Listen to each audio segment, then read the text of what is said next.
What is up, WrestleTalk friends and fans? We are back with another edition of our live coverage of New Japan Pro Wrestling's G1 Climax tournament. Today, quite honestly, could be the most stacked night in the entire tournament. If you've seen this card, you know just how stacked it is. Of course, I don't have Randy Andy Datson by my side, but I do have the QuizzleMania champion, Nugget himself, Louis Dangoor. Louis, thank you for taking the time out of your Sunday morning to sit along and watch this show with me. That's all right. I mean, it's however bad it is for me to be up at 8 a.m. watching this, it's 3 a.m. for you. So I would just take solace in that. But no, I mean, as you said, this card looks incredible. So I don't think it's going to be too much of a problem staying awake and watching this. Because when you get to, I mean, when you watch Raw, when you have to stay up and watch Raw until 4 a.m., that's a bit of a struggle when you see Slapjack and T-Bone and Mace or whatever the hell they are. But when you're watching some great wrestling like you are with New Japan, and this card especially, I don't think it's going to be a problem for anyone. Yes, I've said a lot in the past that we are really in the opposite ends of the world from where we need to be per our coverage. Of course, Yeah. if I was able to wake up at 8 o'clock to cover New Japan Live, and you were able to watch Monday Night Raw at a reasonable hour, I think we would probably both be a little bit better off. But that's not the world we live in, unfortunately. Of course, we will be doing our best to keep up with the chat, and of course, reading out any super chats. We've already got one from our friend Jobber JJ. Says, can't stay for long due to work. How is everyone? This card is so stacked. Cobb versus Suzuki is going to be awesome and stiff as a horse. You are damn right. I think we're doing pretty well. It's the weekend, which helps. You know, I will get to have a bit of a nap before doing the live coverage on WrestleTalk.com for Clash of Champions tonight. So it all kind of works out.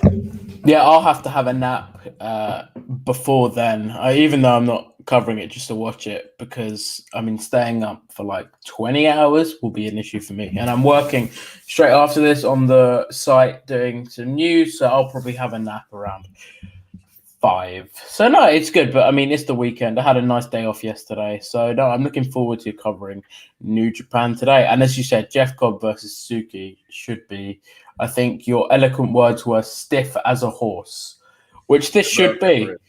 So it will be stiff. So I'm looking forward to watching that. Yeah, I'm looking forward to that one. I'm looking forward to this whole card, basically. You know, Taichi and Yujiro is maybe not the match I'm most looking forward to, but the other 4 block matches should all just be lights out, incredible stuff. And as you said when we spoke, I think privately the other day, at least we get that one sort of out the way early, and then it's just they can have their match isolated, and then the rest of the stuff on the card will genuinely be fantastic. Yeah. Shall we run through? Interestingly, we can either do this before the matches or now. Run down the predictions for tonight. Who we've got for the G1 matches that are going to be on.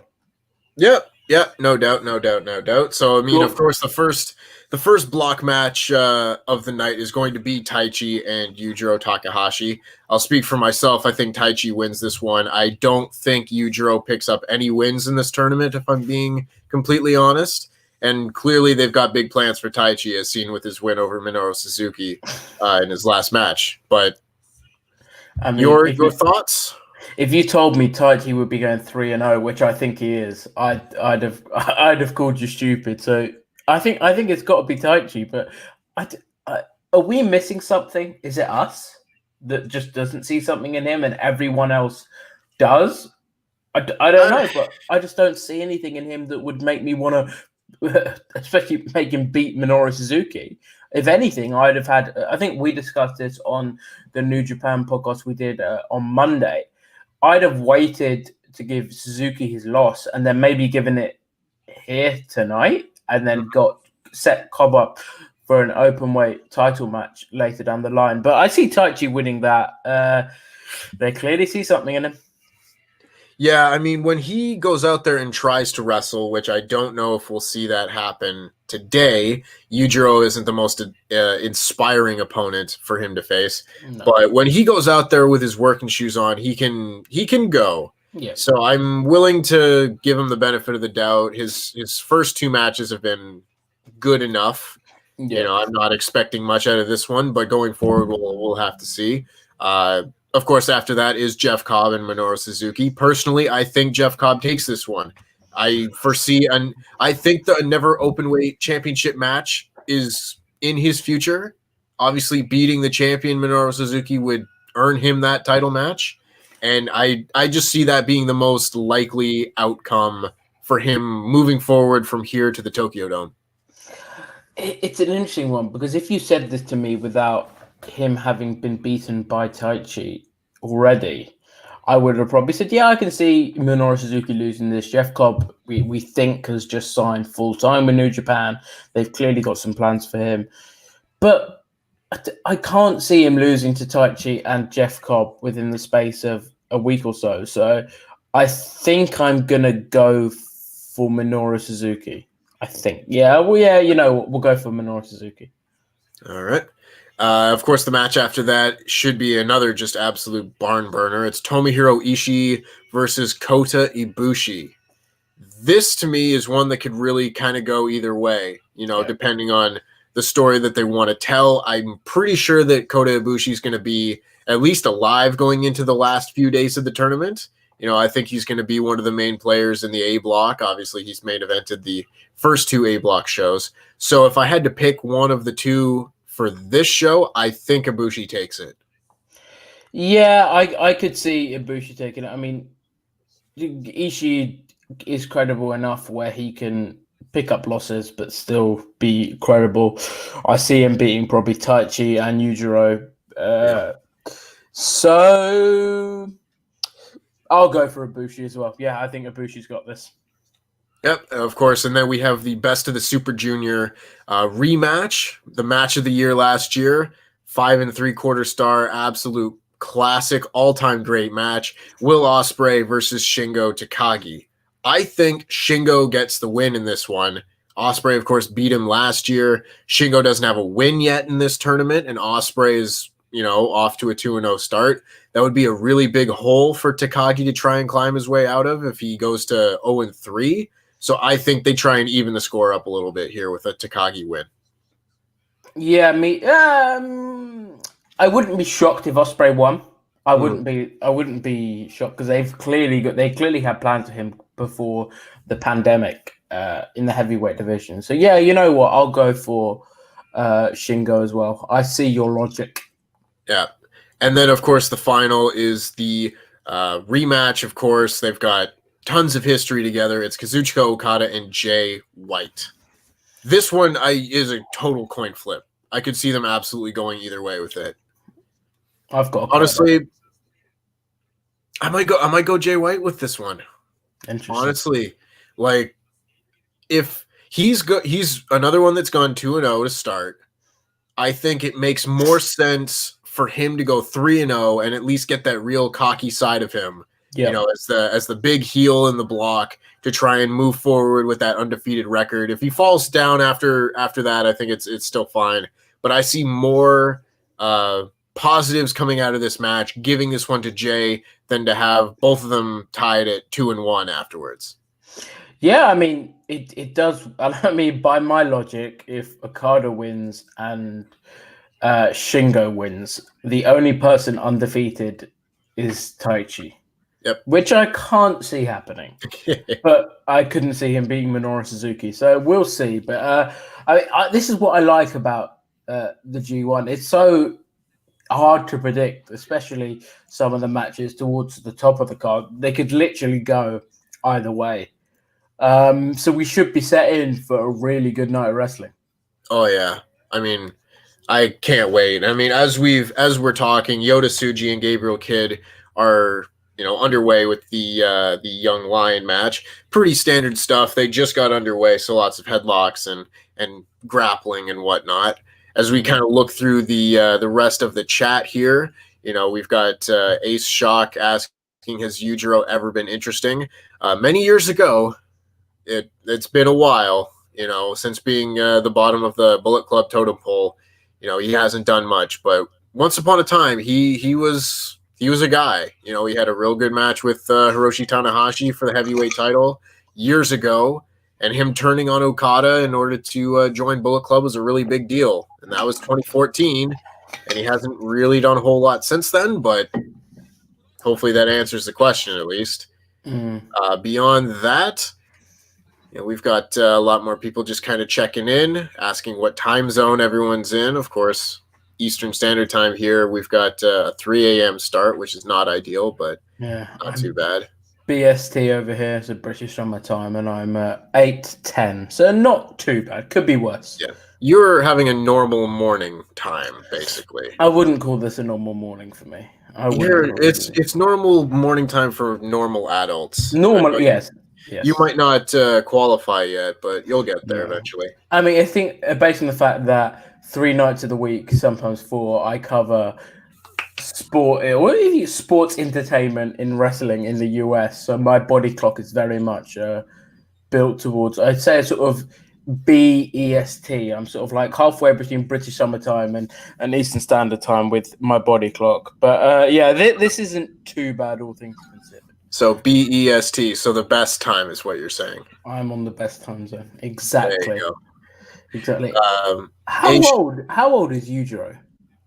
Oh, we answered that on one of the last streams that we did. I think he's like 39.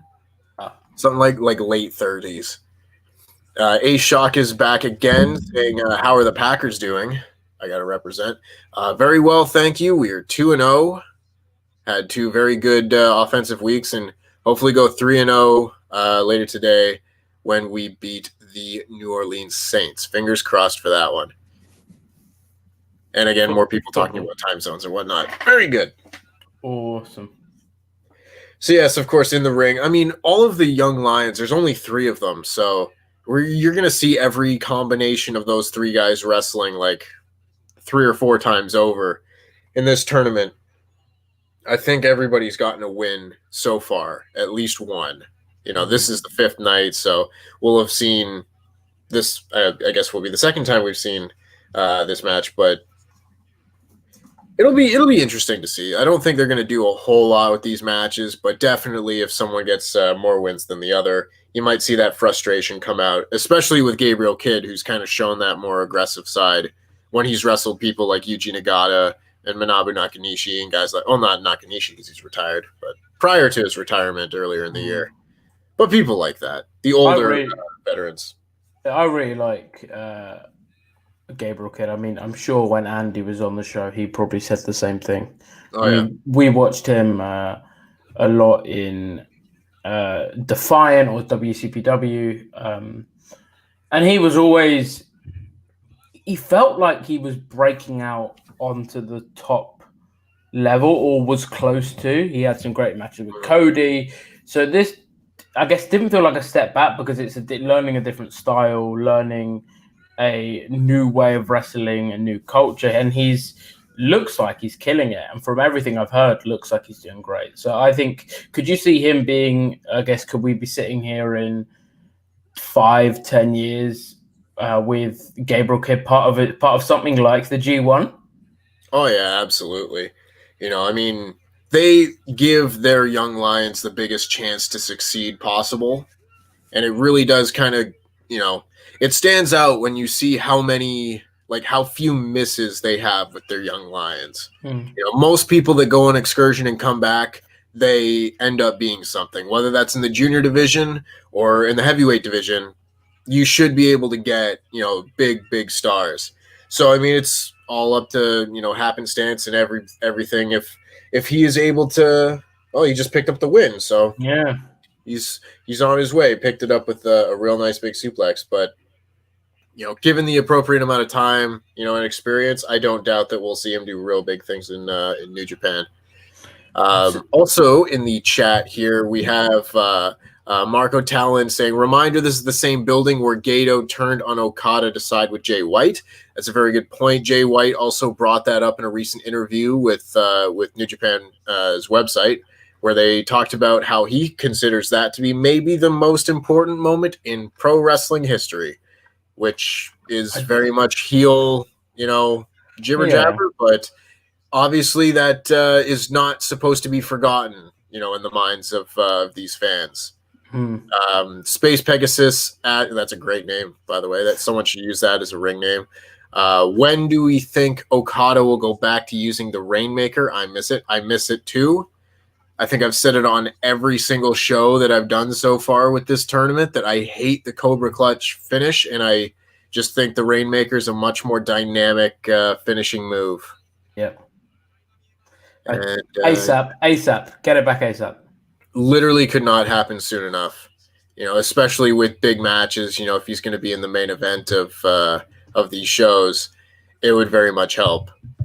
Bernard Bunting comes in saying, when do you think we will get to see Shota Umino back in New Japan Pro Wrestling? He was doing good work on the UK Indies before lockdown. That's right. He was with Rev Pro. I absolutely love Shota Umino. Like, he was one of my top 10 favorite guys, in the business as a young lion. And that was before going and getting, different ring gear and going and getting the experience working elsewhere. I mean, typically he's been on excursion for about a year now, I guess. He left just after the Young Lion Cup in 2019, which follows the G1 Climax. Yeah. But he honestly was a guy where you don't need to send him off for 2 or 3 years at a time. He could come back now and be one of the best wrestlers in the company. He was that good. And I can't wait to see him back. I just absolutely adore him. He's the next guy. As far as the next young lion that's going to step up and be a huge star, absolutely no doubt in my mind it's that guy. He's a total package. Thing is, when I was, I guess not first, not when I first knew who he was, because obviously watching a bit of New Japan, I have known who he is for a while. But his stuff with Moxley, and I guess which was more Mox just having some fun, but showed was part of it as well. That just showed, I think it showed a different side to him and just made him stand out a bit. So that stuff was great, and I hope we get a bit. If Mox is obviously. I don't know when he might be able to come back to New Japan, but whenever. And then when Shota is there as well, a bit of a back and forth between those two would be very entertaining. I'd be down to see it. I'd very much like to see it. I know he's been using the Death Rider moniker in Rev Pro as well. I think he was in a tag team called the Death Riders at one point. Something like that anyway. But I would definitely like to see more of that stuff because I love their team together. The mentor protege kind of dynamic, while Moxley's kind of dragged him around and used him as his carry his belt and things like that. I love the whole dynamic. Yeah.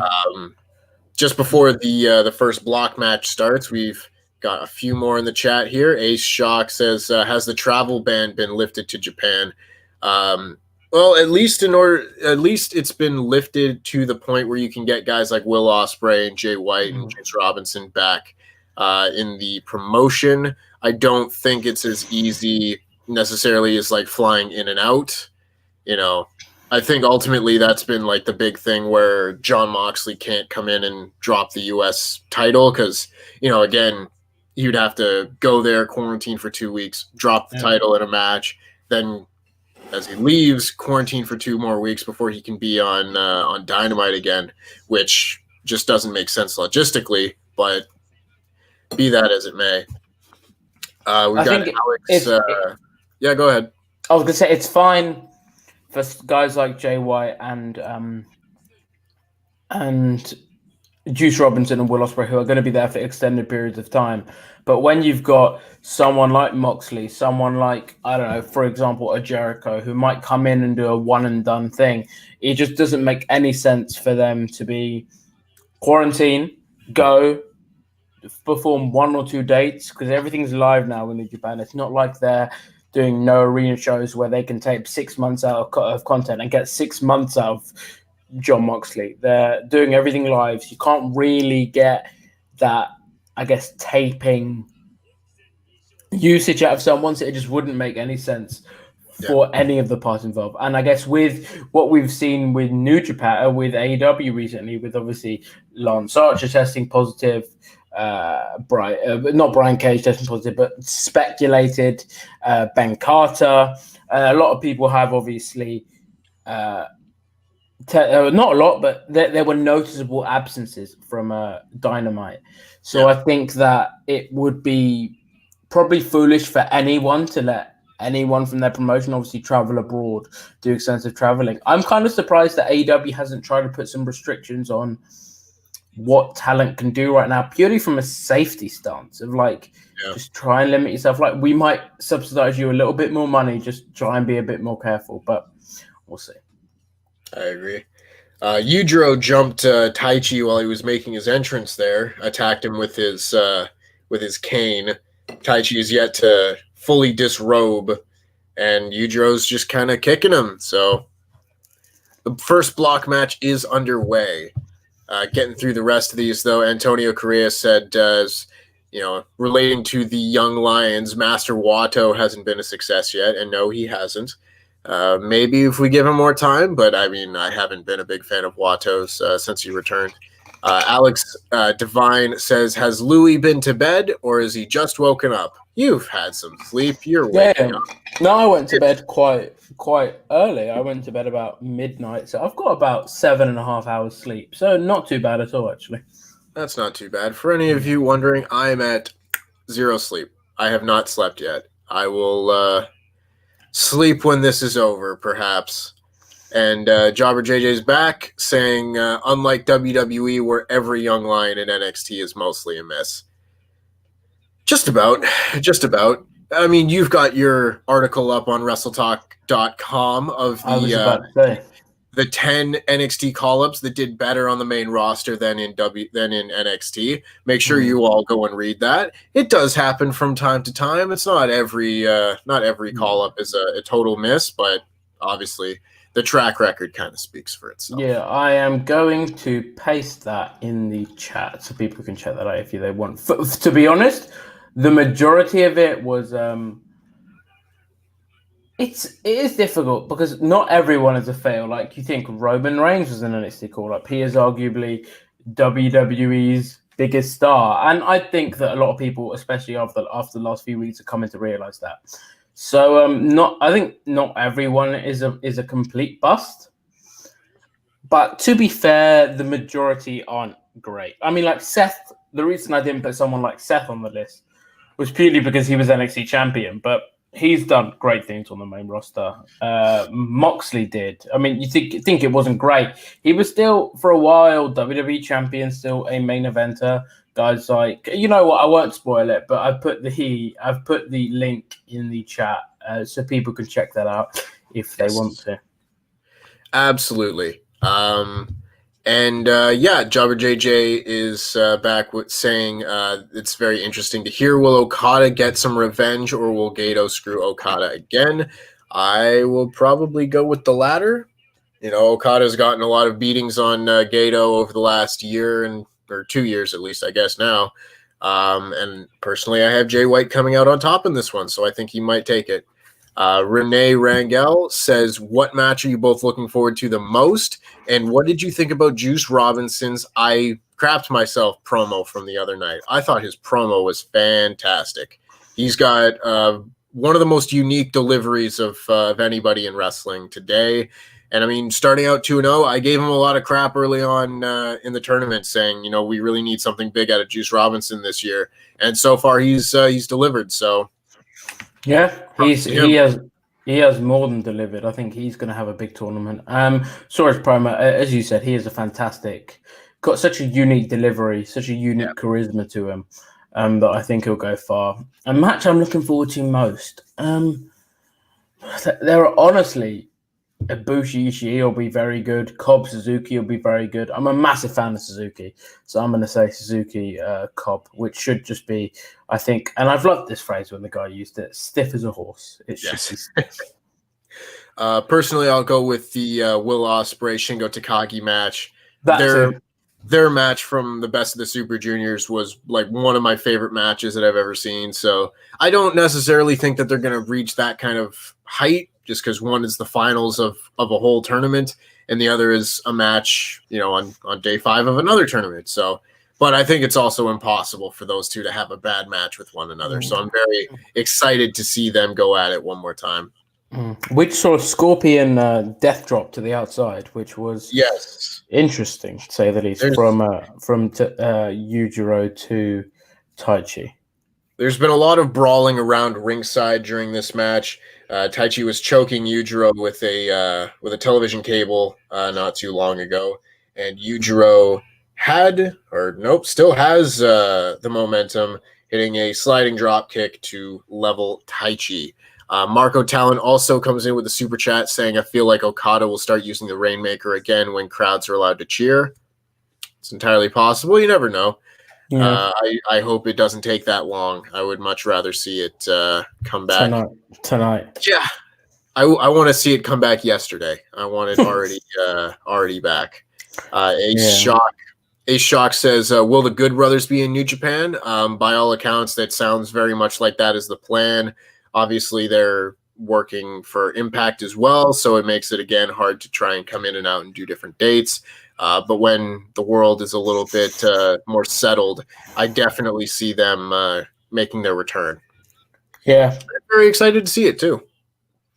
It should be good. I mean, they're doing some good stuff now in New Japan, but with Impact. But I think that there'll always be, I guess, especially Carl Anderson, more synonymous with New Japan. So I'm looking forward to seeing what they do. Could you see them slotting back into Bullet Club? Definitely. Absolutely. I mean, Carl Anderson in particular was almost like the de facto second in charge of Bullet Club, from the time it started until the time he left. So I could definitely see him sliding back in. Honestly, I don't even see any other potential spot for him almost. I wouldn't want to see him anywhere else. He just fits there so well. Yeah, he'll have a lot of fun there. I mean, they are incredibly charismatic. Whenever I've interviewed them or spoken to them, and whenever you just see them on their podcast, they are just massively charismatic. And I think probably the shot in the arm that Bullet Club needs, or has needed for a while. I mean, they're certainly not at the state they were when Carl and Gallows left in 2016. They definitely need something new. So having them back will be good. It's a very interesting spot here where Yujiro was biting the hand of Taichi, and Taichi, to get him to stop, was gouging out his eyes. So they both were selling and both breaking the rules at the same time, which, I mean, that's this match in a nutshell. Alex Devine says, is New Japan free online or is it on Fight pay-per-view? It's at njpwworld.com. I believe you might also be able to get it on Fight, but njpwworld.com is your best bet. And other people are also chiming in with that. And we got more people talking about young lions that haven't achieved much yet. Well, you got to be fair to a few of them. Like he lists Carl Fredericks, who only graduated the system like in the last month or two and hasn't been able to make it back over to Japan. So, give that one a little bit more time. Seth Morgana has told me to stop eating on stream. I'm having my breakfast. I'm going to finish my bagel. I think I'm more than allowed. I think you're allowed. You're allowed. Besides that, Alex Devine says, you at least behind in time over in USA, right? That's for me. Well, I'm in Canada, sir, so let's make that distinction. Yes, it is about 3:30 a.m. here, so it's a bit of a struggle. But Marco Talon again chimes in, says, if you're giving Fredericks a pass for being early, then Watto should get that too. Honestly, not super into Watto yet, but I can give him time. I can give Watto a bit of a chance, given that he is still very new. My pass for Fredericks is more so that he's only been in like NJPW Strong in the Los Angeles area, which is just not totally New Japan. Like it's New Japan in name, but if he gets back over to Japan and can wrestle properly, that to me is a bigger indicator of his success, just given the circumstances. And Mark Robertson says, "Is Tempest's eyes okay? They look all red." I think my eyes look okay. I think that's called tiredness. Yeah, it's called being awake all day, and it's 3:30 a.m. on no sleep. But hey, I've got coffee, so and fantastic company. So oh yeah, absolutely. You're with the QuizzleMania champion. I couldn't ask for anything better. And Taichi here with a near fall over Yujiro. I mean, when you've got a match like this that isn't going to be as eagerly anticipated, it's important to try. The pants have come off, so Taichi's firing up. But it's important to keep this one distinct from all the others. So, the cheating on both sides, the barricades, the choking, the TV cables, all that sort of thing, I think is important to try and set it apart at least a bit. Somebody got a finisher. Ooh, kick out. Had me for a second. Thought Yujiro might have taken it. Ace Shock, yes, he's eating a bagel. I'm eating a bagel. A cream cheese bagel. Let me make this clear. People still think that I am El Fakador.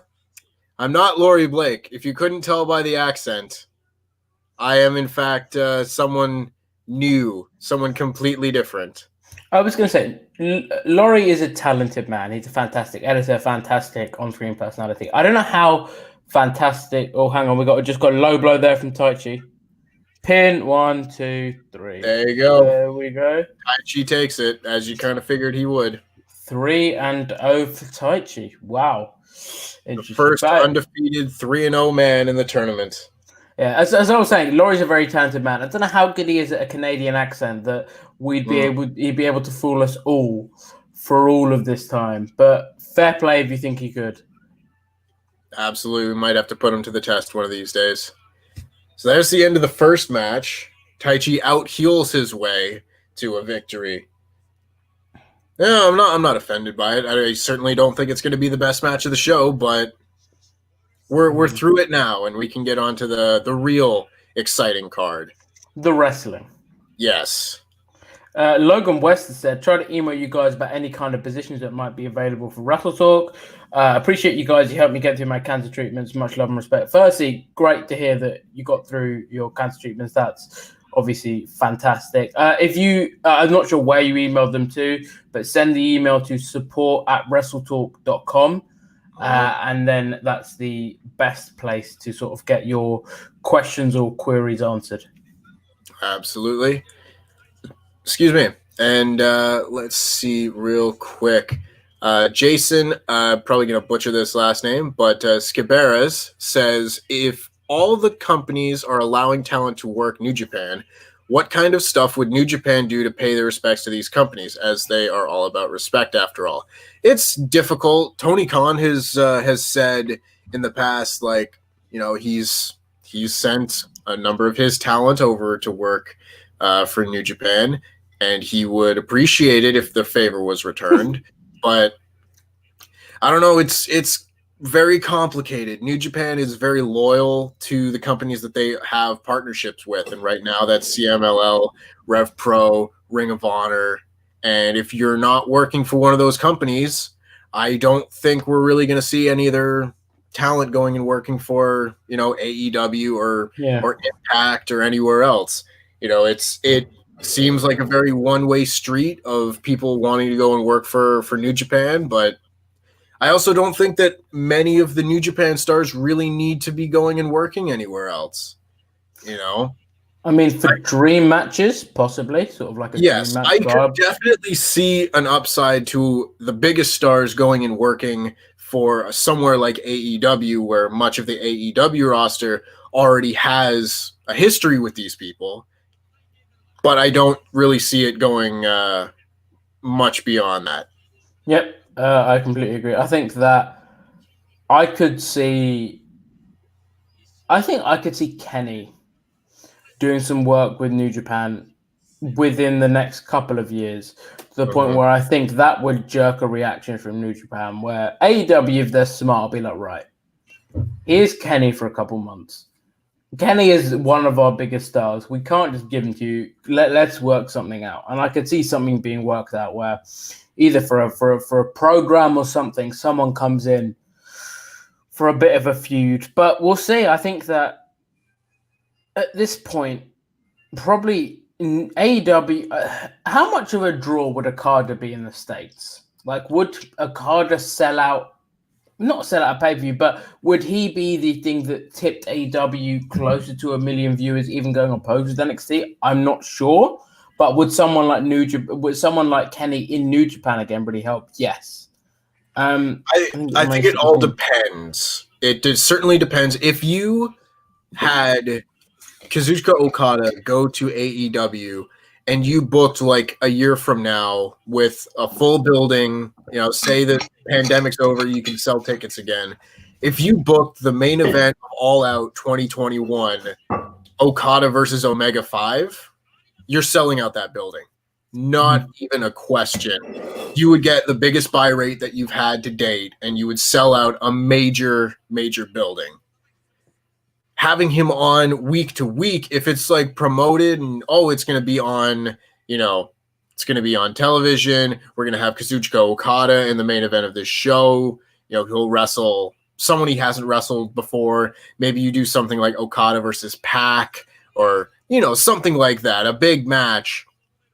I think it would really help pop ratings, but again, it's not something that you could do show after show after show. This would be a kind of thing where it's like, all right, we're going to have Okada for this pay-per-view, so we need to have him on 1 or 2 episodes of the show to really build it up. But like they did with Thunder Rosa, I guess, that style of booking. Yeah. But if you were Tony Khan and you sit down with AEW with New Japan, and they're like, okay, you can have one guy for a 6-week program leading into a pay-per-view match, would it be Okada? It all depends on what people would allow, because I would think it would have to either be Okada or Ibushi, and put them in a match with Kenny and have a really big blow off for at least one of their feuds, because those two for the casual and hardcore fans would be the biggest draw, amongst them. And now Suzuki and Cobb are just getting underway. We had Ace Shock asked the question, does New Japan hold a grudge against AEW because of Trent signing with AEW like they still do with Impact? I don't think it necessarily has anything to do with Trent per se. Losing the best friends I don't think is like a huge blow to them or anything. I think you look at Kenny and the Young Bucks and Cody. That's probably where the issues lie, if there are any. Well, from everything that we've been told since, the beginning of 2019, it very much seems like there are hard feelings on both sides for how things ended. And I don't know if those get solved anytime soon. So I don't think it's like losing the best friends per se, but, Kenny Omega and the Young Bucks all kind of going at the same time. They're still, as far as I know, not happy about it, at least from the last that we heard about it, which granted was a while ago, but again, we haven't seen them in New Japan since then. So it does look like, and obviously this is just speculation, but it does look like the issues are more from New Japan side than AEW's. AEW has obviously lets people in their contracts. I think everyone has pretty much said that they're able to work New Japan, apart from sort of the tippity top. So I think the issues do seem more with New Japan. But I mean, if I was in charge of New Japan, I probably wouldn't be too happy about this promotion that was basically started with 4 guys who were the mainstay of my promotion for years and a focal point of that. So I can understand why they're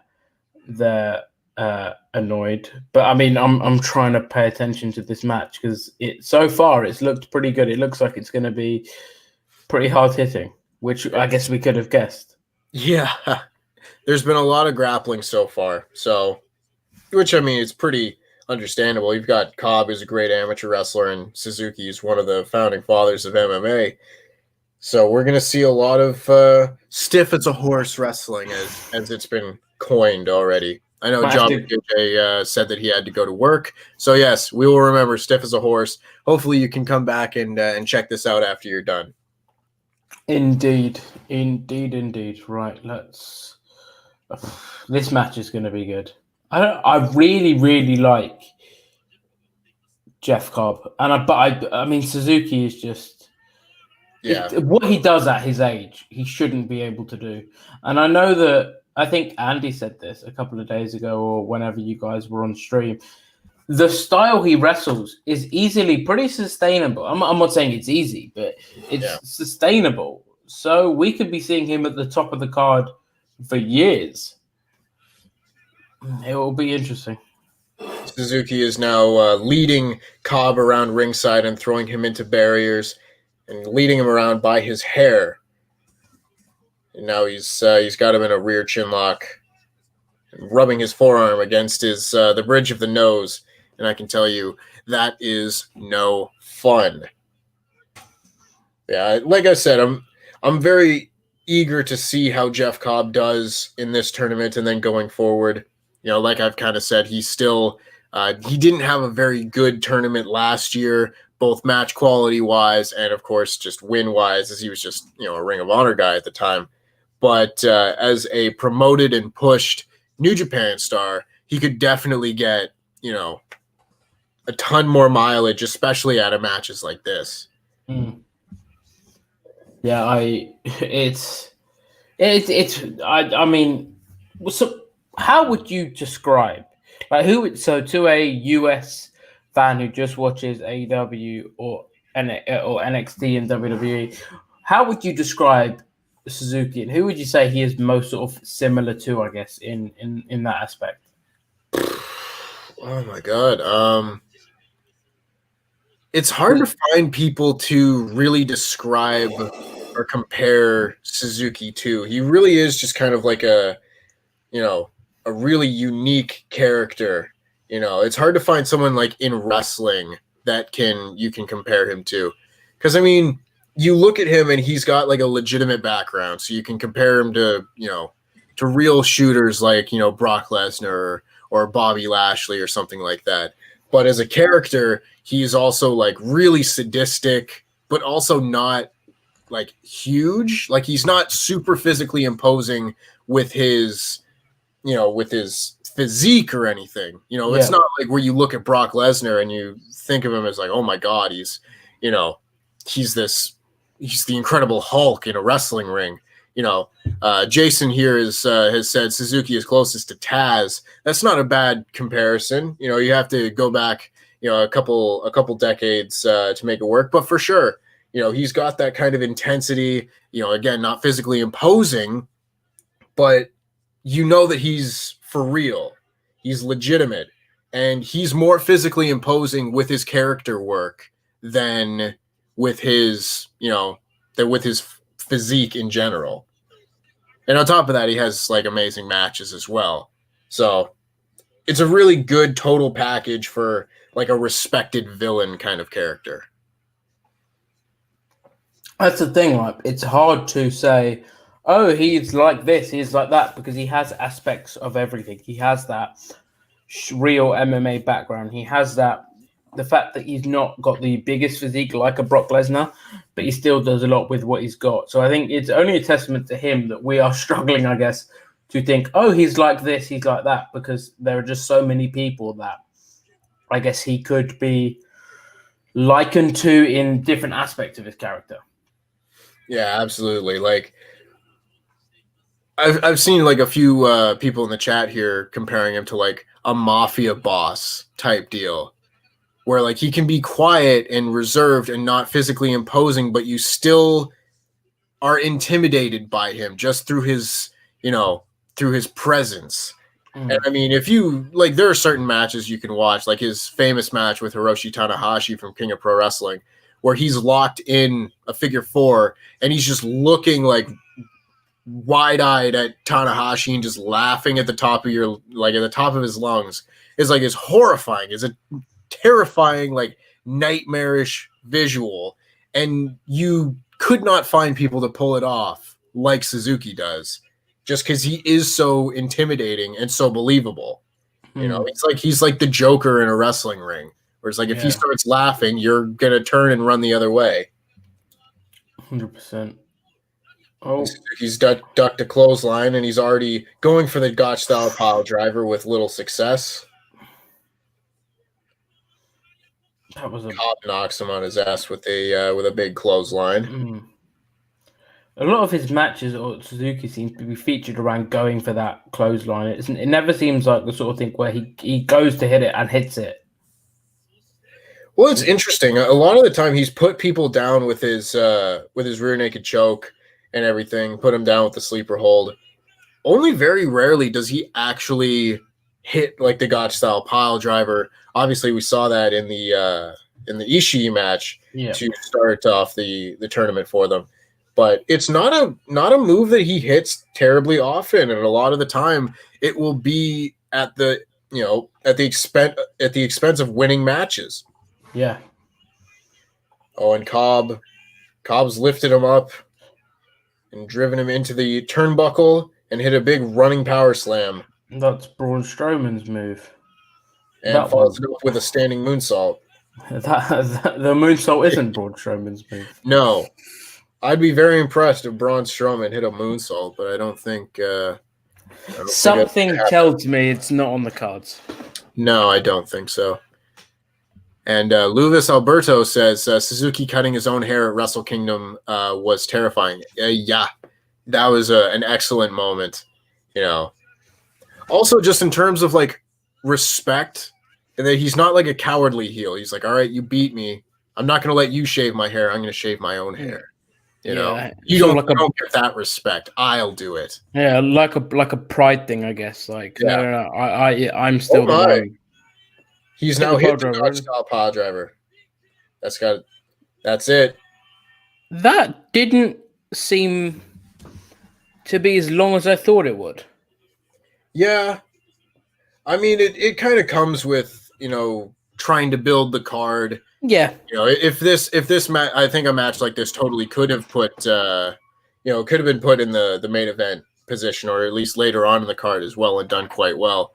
But second block match on the show, that's just kind of the hand that you're dealt. Yeah, I mean, it was still a good match. It was. I just thought it potentially, in isolation, could have done with an extra couple of minutes to really get into that next couple of spots. But I guess, as you were saying earlier, it's a victim of the fact that it's just, at the end of the day, not the most important match. It's the fourth most important match on the card. So I guess by that logic, it didn't need to be as long as that. Yeah, I mean, someone that I felt really excuse me, just my voice just went on me there. One of the people that I thought really suffered from that last year was Zack Sabre Jr., just because of how he was positioned on the card. He was in the stacked A block, but just because he was never put in that main event spot during the tournament, his matches kind of like took a back seat to everything else that was going on. Yeah. Even like his match with Okada that year didn't main event that show, so it didn't get that like main event hype, the main event push to it. And like when I did my my ranking of how everybody did in the tournament last year, Zack Sabre Jr. was like near the bottom of the list through no fault of his own. It's just he wasn't put in a position to shine that same way, and it's just kind of the cards that you're dealt sometimes. And like you see a match like that where, again, if they're given a main event spot and, as much time as they need, I think, they definitely have a match much, much bigger and better than that one. Yeah. But again, the hand that you're dealt. It's just nice to see a proper crowd, isn't it? It helps. It really does. I mean, I am. And you know what else has been interesting for me? Whenever I watch New Japan live, obviously because it's Japanese commentary, I don't know about you, I mute the commentary. Mm-hmm. So I try to listen, and it is hard just to listen to the wrestling, I guess, and not just to watch wrestling without any noise. So I have now started to listen to the commentary as well. And it does improve it just hearing the crowd noise. And I mean, the New Japan commentary is fantastic. even just the sound of it and how animated they seem. So yeah, I mean, we're just looking at that. Will Osprey versus Shingo Takagi. This match. I can't wait. I can't wait for that one. It should just be absolutely incredible. They're doing their intermission to disinfect the ring now. So we've got a little bit of a break before the final 3 block matches get underway. So going through the chat here, Valeb Mabedibu, I always butcher this name. I so apologize. Chimes in, Suzuki playing to the crowd here. What's going on? It's just typically something that he does from time to time. Like, obviously, they're not going to be able to do it now, but when he does his entrance, he encourages people to sing along to the Kazanin Array bit of the song. So it's not totally out of character. He doesn't seem to hate the fans as much as just everyone else in the building. Ace Shock says, in WWE in the women's division, who is most similar to Suzuki? That's a bit harder to. I think actually Shayna. I mean, Shayna Baszler probably, would be the only one I would think. He also chimes in saying Sonya could be like Suzuki in the future when she returns. I mean, yeah, this is like they never really played up her her MMA character. Like, she had one. But because she debuted on the main roster 2017 December, which was a month before Ronda did. Yeah. And let's be honest, if they're going to play up someone's MMA character, probably not best to debut 2 characters at the same time. So I do understand why they didn't initially off the outset go look at this person at MMA, because that was Ronda's shtick. Yeah. But I mean, she was doing some fantastic work in recently. And I thought we were going to get a Suzuki moment at SummerSlam where she'd lose the match to Mandy and then refuse to have Mandy shave her hair and do it herself. I thought that could have been a good sort of character wrinkle, a way to be like, oh, she might have lost, but she's still going to walk out looking strong. But obviously, with what happened, and then she decided she wanted to take some time off, which is 100% deserved. So yeah, I mean, hopefully once she's back, we'll see some great stuff from her, which I could see. Absolutely. Marco Talent said Zack Sabre Jr. is can't speak. Oh my goodness, it's late. It is almost 4 a.m. and this coffee did not help matters. Says Zack Sabre Jr. is mid-card AF in New Japan, unfortunately. I don't know that I would say mid-card, like upper mid-card at worst for him. He's definitely not like a absolute main event level player, but he's one of those guys where it's like if you need someone to slide in for a big match, in the main event of one of these shows, he can fill that role adequately. He's a good hand. Oh yeah. He's more than good. Yeah. He won the New Japan Cup in 2018, and that was like the peak of his run here in New Japan. He had a very strong G1 Climax that year. So I don't know. It's tough. They do a lot of different things, with him. Last year was much more about character work than having like a strong showing, and this year it seems to be a little bit of both. Got his first win, over Evil, and then lost to Tetsuya Naito. We'll see how he does in his next match, but I can't say enough good about Zack Sabre Jr. Him being in Suzuki-gun and the New Japan Pro Wrestling roster just helps so much more to differentiate people's styles, all that sort of thing. Absolutely love the guy. We're getting a advert now for an app where Will Osprey, I don't know if this is just me, he just looks incredibly younger and thinner. Well, this they have been playing this this ad for at least 6 months, 8 months, a year, something like that. Okay. It's definitely before he cut his hair and put on a ton of muscle. Bernard Bunting says, "Are you surprised Hiromu Takahashi isn't in the G1 with him challenging for the world title a few months ago?" A little bit, honestly. I could totally understand them not wanting to put the junior champion in the heavyweight tournament every year. They did it with Osprey last year, but at the same time, I don't know that Hiromu is going to be moved up into the heavyweight division anytime soon.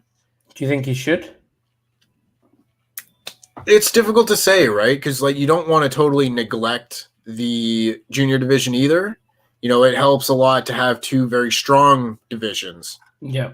But it's tough. Like seeing Hiromu go out there and have matches with all of these guys in the heavyweight division, whether it be, you know, another great match with Ishii or Tanahashi, like a match between Hiromu Takahashi and Hiroshi Tanahashi is just about the top of my dream match list. You know, same thing with Hiromu and Ibushi. Guys like that would just be incredible to see. But at the same time, if you take him out of the junior division, all of a sudden now the junior division will have lost Osprey, Shingo, Kushida, Hiromu. You know, Marty Scurll and the Ring of Honor guys really haven't been doing any work with them lately. So at that point, it's kind of like, well, who do you have? Yeah. You know? If everyone is able to come back in and you can get like El Phantasmo back in there, you know, obviously we still have Ishimori. Of course, Ishimori is a champion. I don't even know why I was talking about the champion being in it, seeing as he lost the title. But you know, it's just tough. You don't want to downgrade someone by beating them a bunch of times in the G1, but at the same time, I mean, I would rather see Hiromu in this tournament than Yujiro. You know, they've got the wrong Takahashi in here. I mean, but you need someone to pick up the losses, I guess. You do. Takahashi is there, with all due respect, to be beaten. Yeah. So I guess you can't have everyone have their moment. And I guess if you keep people wanting Takahashi to be in the tournament, Hiromu, the only one who can't speak. Hiromu at this time, then people are going to want to see him next year, the year after. Make him get the tournament doesn't feel, and this is to New Japan's credit, any worse off for not having Takahashi in there because of just how the stacked the tournament is. Yeah, they're not suffering that much from it. No, you know, it's no big deal here or there. It's not like an Okada not being in. Exactly.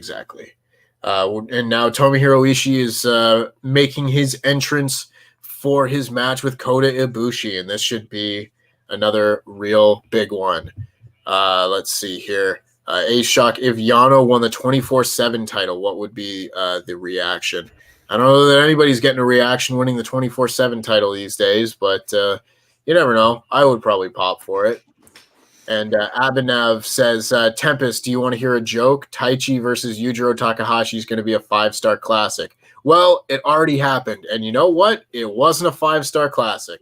All kidding aside, you know I'm a huge Jay White fan. I do.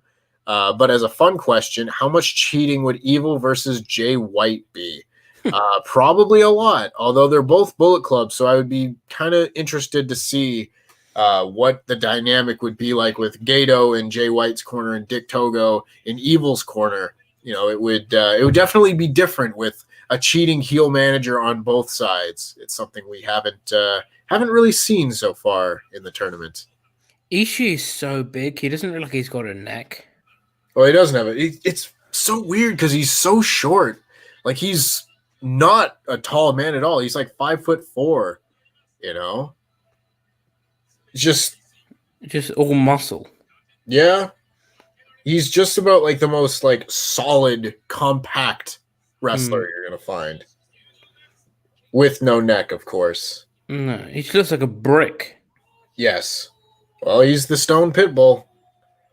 It's not just a nickname. Yeah, literally, I can't see his neck.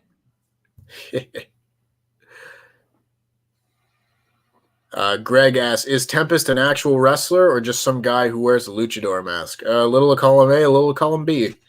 I was I guess I've had a wrestling match.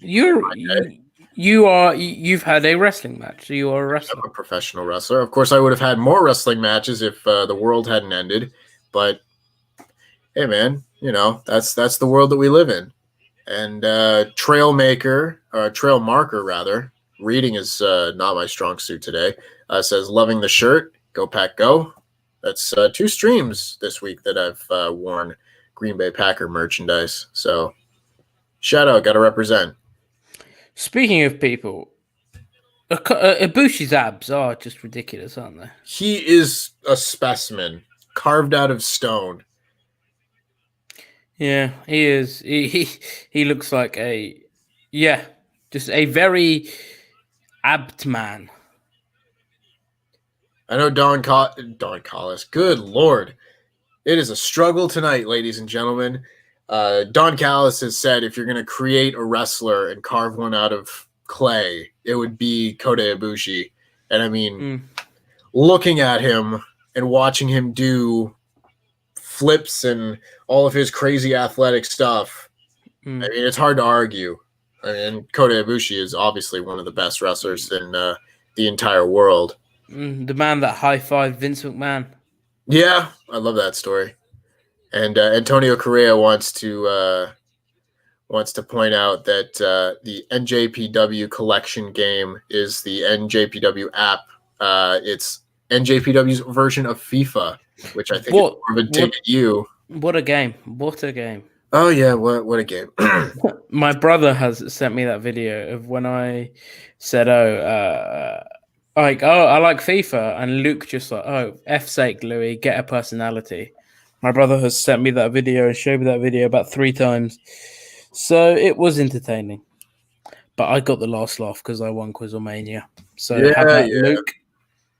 Yeah. How you went on QuizzleMania, didn't you? Yeah, I did, Louis.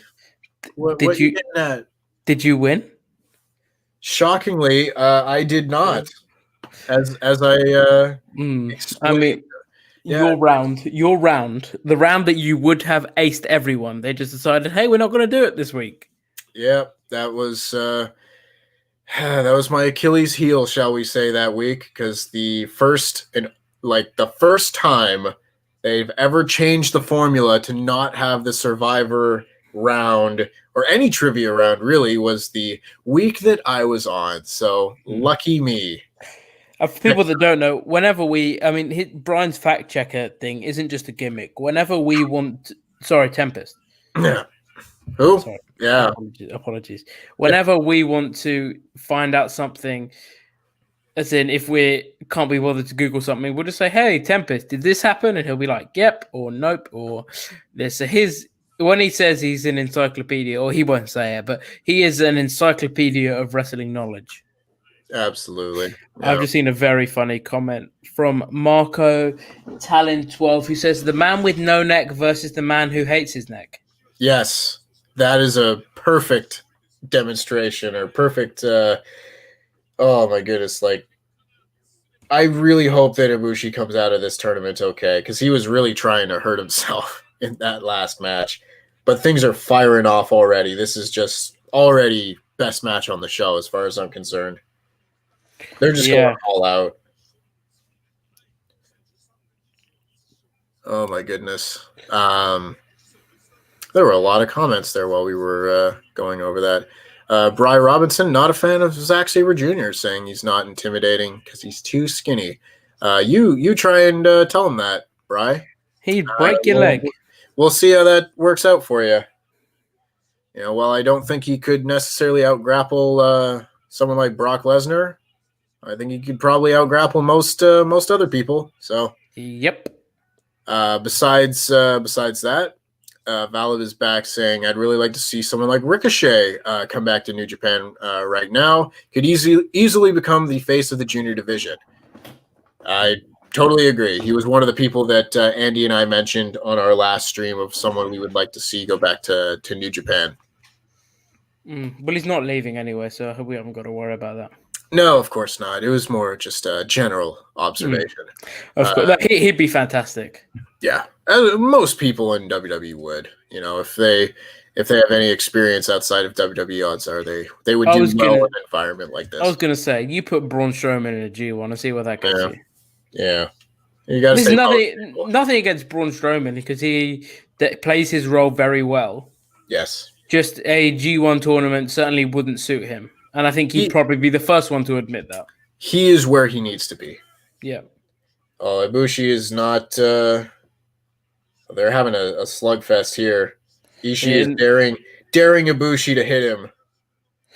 And he drops a huge chop. Ooh. He didn't enjoy that one.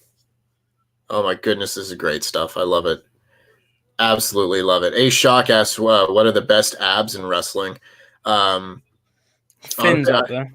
Fins are up there. Honestly, I might say Matt Riddle. He especially when he was in UFC, doesn't get much more shredded than that. Yeah.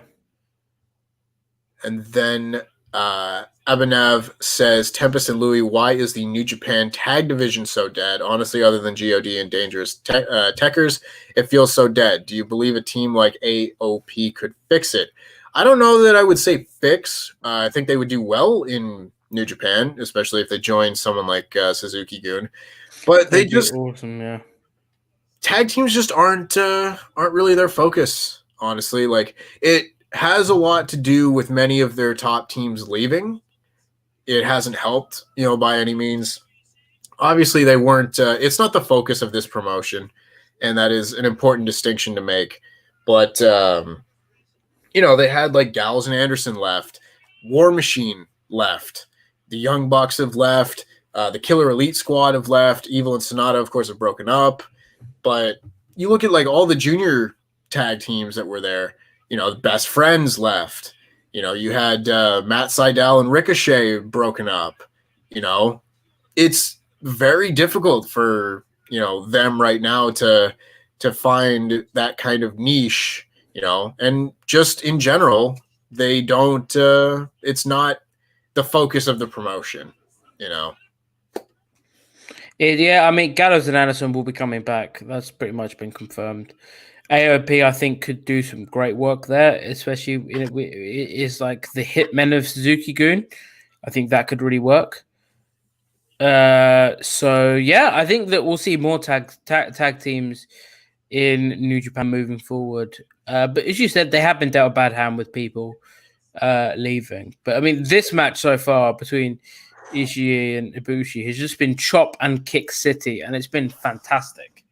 It's perfect. Ishii is just absorbing all of Ibushi's kicks, just kicking him right in the chest and delivering chops back. You can already see both of their chests getting just absolutely red. Oh my goodness. It's like they're hitting each other very hard in safe places. Yeah. But I don't think I would sign up for one of these. No, especially at 3 a.m., 4 a.m. Oh, yeah. But this does not look like fun. It looks like Ibushi. It looks like Ibushi's got the upper hand of that exchange. Yeah.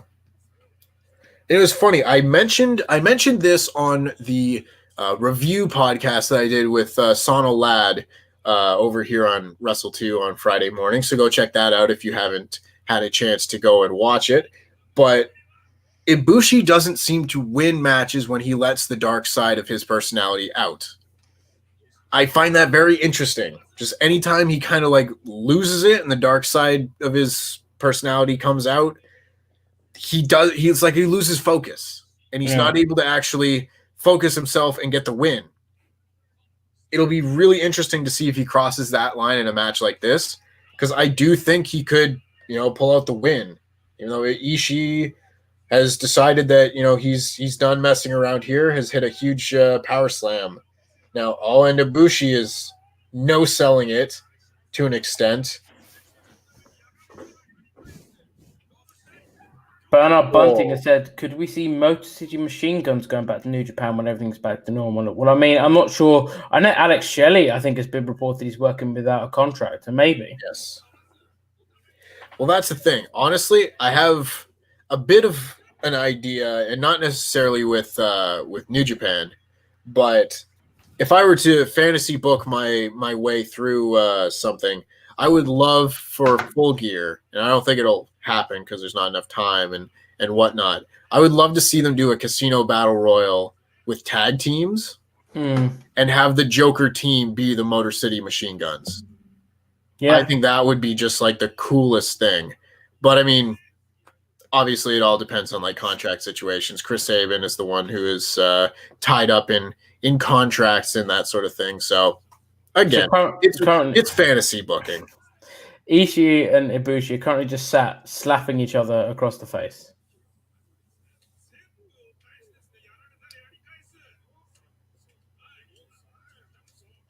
And I can hear the slaps through your screen. Oh dear. I'm pretty sure the volume on this sucker is as low as it will go. It's fantastic. I think that it just goes to show these guys are not fooling around. Bloody hell. Oh my god. Oh, it's looking like Ishii might. Nope. Never mind. Ibushi got the upper hand. I stopped myself just in time. He loaded that one up and just rocked him. Holy smokes. Just, oh my goodness, incredible. This is what pro wrestling should be. I love it. You know, as long as they're hitting each other hard in safe places, I think they should be okay. Ace Shock is wondering, has Sabin worked with New Japan before? Not as much as Shelley has, considering Shelley was in tag team with Kushida as the Time Splitters. But Sabin has worked at least one Best of the Super Juniors tournament. I believe that was 2018. He worked the tournament as a part of Ring of Honor. You know, so not like his home promotion or anything like that, but has definitely gone there and worked a tour or two in his time. Suzuki could use the Ascension. That's interesting. Ibushi's losing it. He just punched Ishii right in the throat. Which is hard to find. Yeah. You really got to dig for it, but he's going nuts. Oh, he's setting up for the Golden Star Powerbomb. And he's hit it. What a gorgeous powerbomb. Kick out. Only good for a near fall. That's up there with one of the most beautiful power bombs in all of pro wrestling. I mean, I will always give my love to the Spirit Bomb. Oh yeah, but it's up there. It's up there. Ishii just headbutting. Ooh, a good last ride style power bomb is always good stuff. Yeah, and Marco Talon pointing out that the Motor City Machine Guns are former IWGP Junior Tag Team Champions. Of course, like they were there as a team together, but Shelley has much more experience with the promotion than Sabin does. This match has been very, very good. Match of the night so far. And it almost feels like there's another gear that these guys could find. Well, I mean, oh my God. Ibushi gets caught with a big power bomb trying to go for a Hurricane Rana. Ibushi is just such a physical freak. You know, he will be in the Wrestle Kingdom main event and turns on that switch and just absolute shutdown, not even breathing hard. Just holy smokes. What a clothesline. Huge lariat from Ishii for another near fall. This could easily work their way up from being just a match of the night contender to a match of the tournament contender by the end of this. Yeah. They're definitely on the right path there.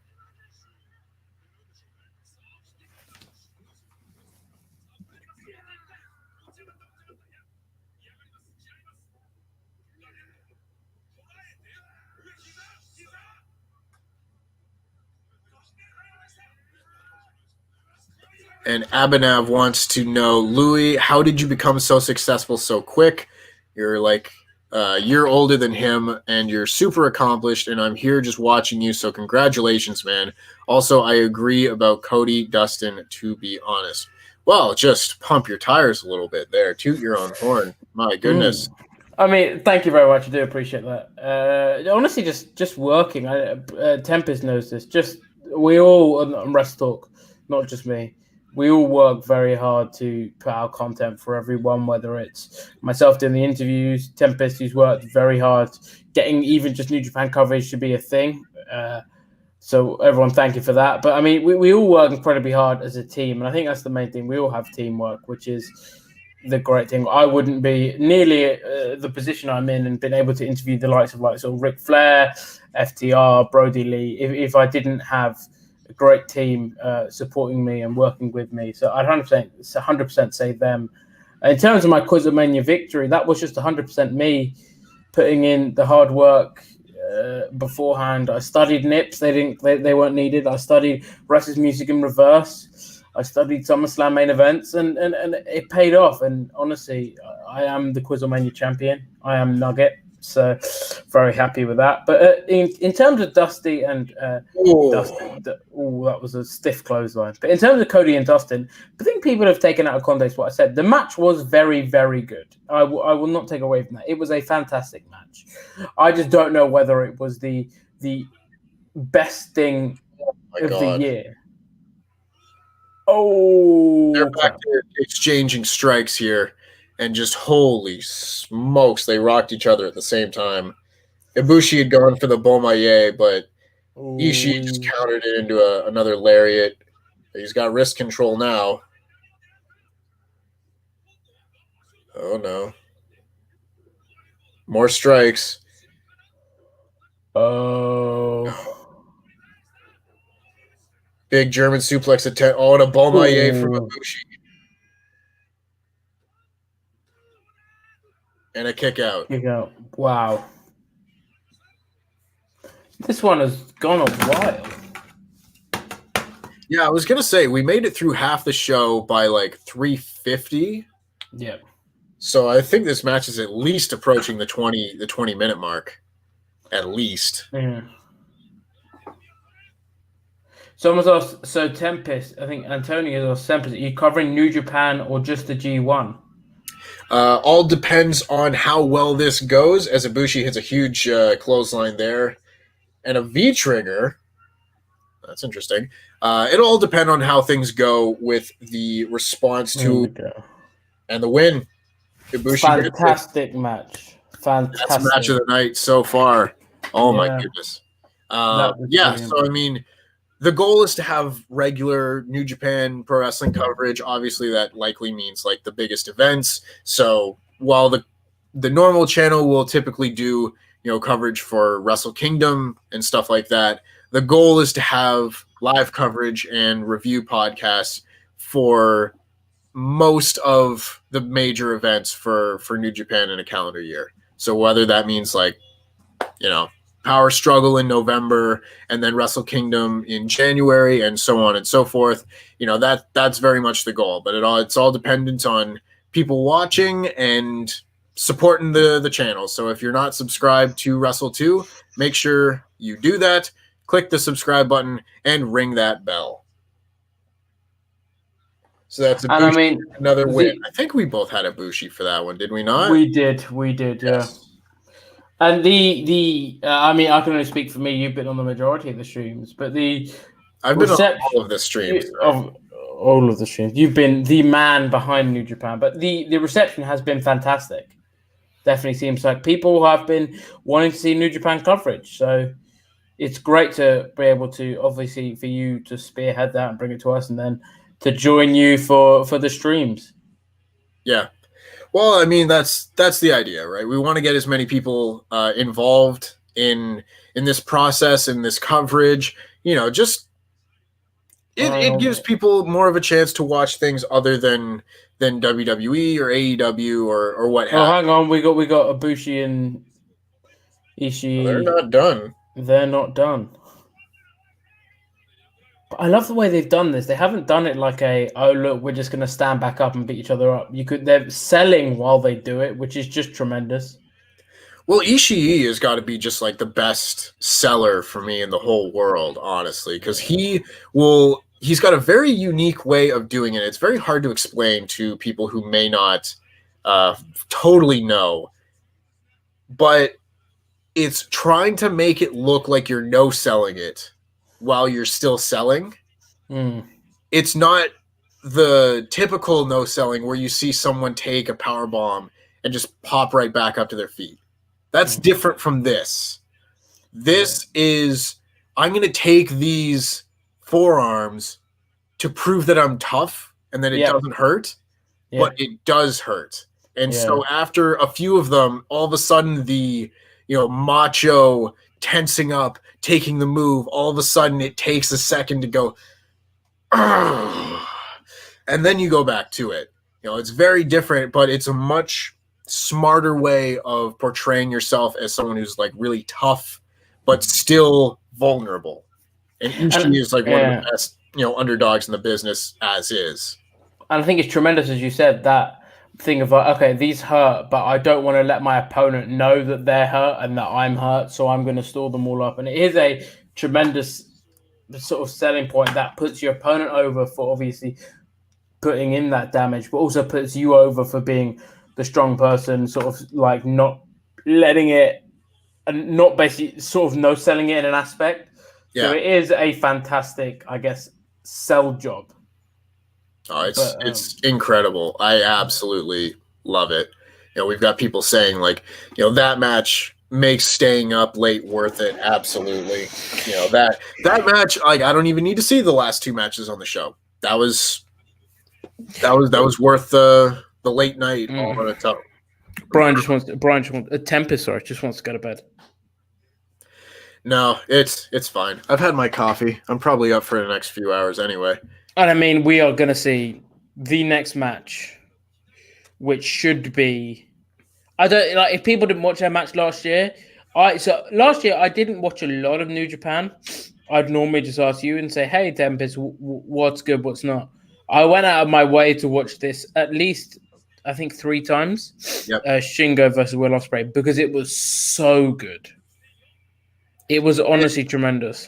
It was just about as close to like a perfect match as I've seen. Like you get a match like that where the storytelling is so simple yet just perfectly executed, where you've got, the guy whose thing is his speed against a guy whose thing is his strength. And you need to figure out which of those two is going to eventually, top the other. And it's just absolutely perfect. And I totally hope that, we can live up to, even close to that standard, because we might see the best match of the tournament right here. They clearly have shown that they're capable of doing it. Yeah. So We've Seth, got a lot of debate in the chat here about different wrestlers. So I mean, interaction is good. And Seth Morgana says, "Is this Louis' first time watching New Japan?" No, you've seen New Japan before. Yeah, I'm not going to pretend to be the sort of watch every New Japan show religiously like I do with WWE and AEW, but I have obviously watched New Japan shows before, and they, without fail, tend to be tremendous wrestling shows. Yes, the G1 Climax especially is just out of this world great. I was a little frightened, a little worried about this tournament, just given the situation with people not being able to cheer, things like that. But it's been great so far. Just, another great G1. Obviously, I don't think it's been as good so far as like the last 2 or 3 years, but right up there, as just more quality New Japan content, which I know is what I need right now. More New Japan is always a good thing.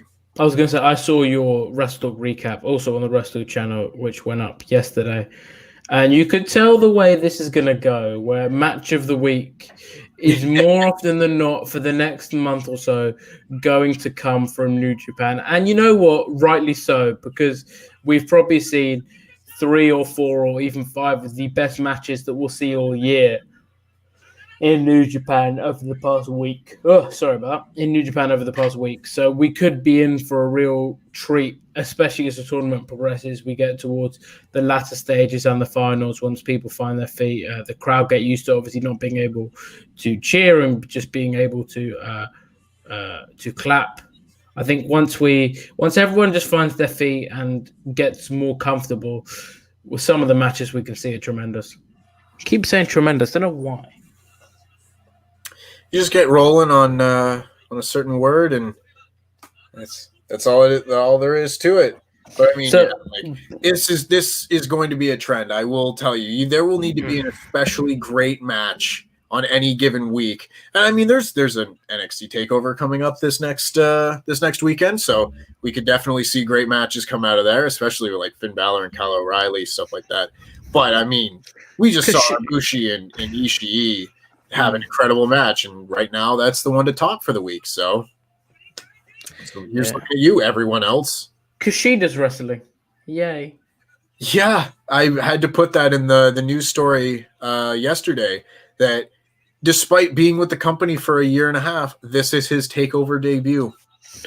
Honestly, it's shocking. It's nice to see they're doing something with him now, eventually, though. And Will Osprey looks like he's definitely showing more cocky side to him, which I like. Oh, sorry about that. Definitely showing a more cocky side to him now. You know, he's got that confidence now. He's won his first 2 matches.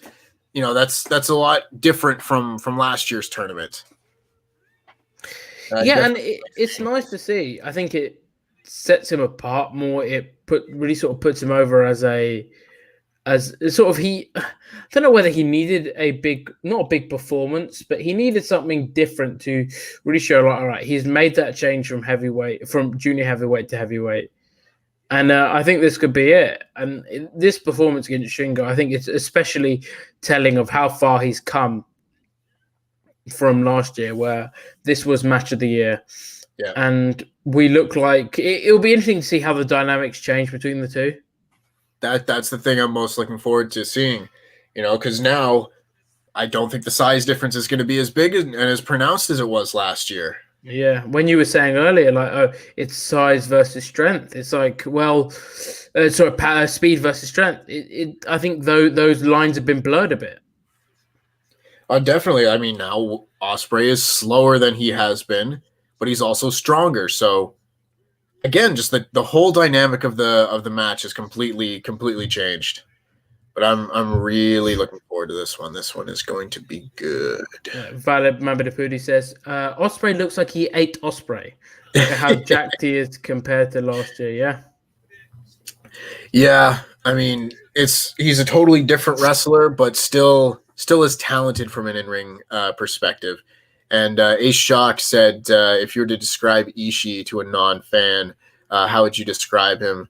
Literally like a rabid dog made out of brick. Yeah, I mean, Stone Pitbull, I think, never has a wrestling nickname summarized someone better. Yeah. He is literally like a pit bull made of stone. It's a great nickname because it just summarizes him perfectly.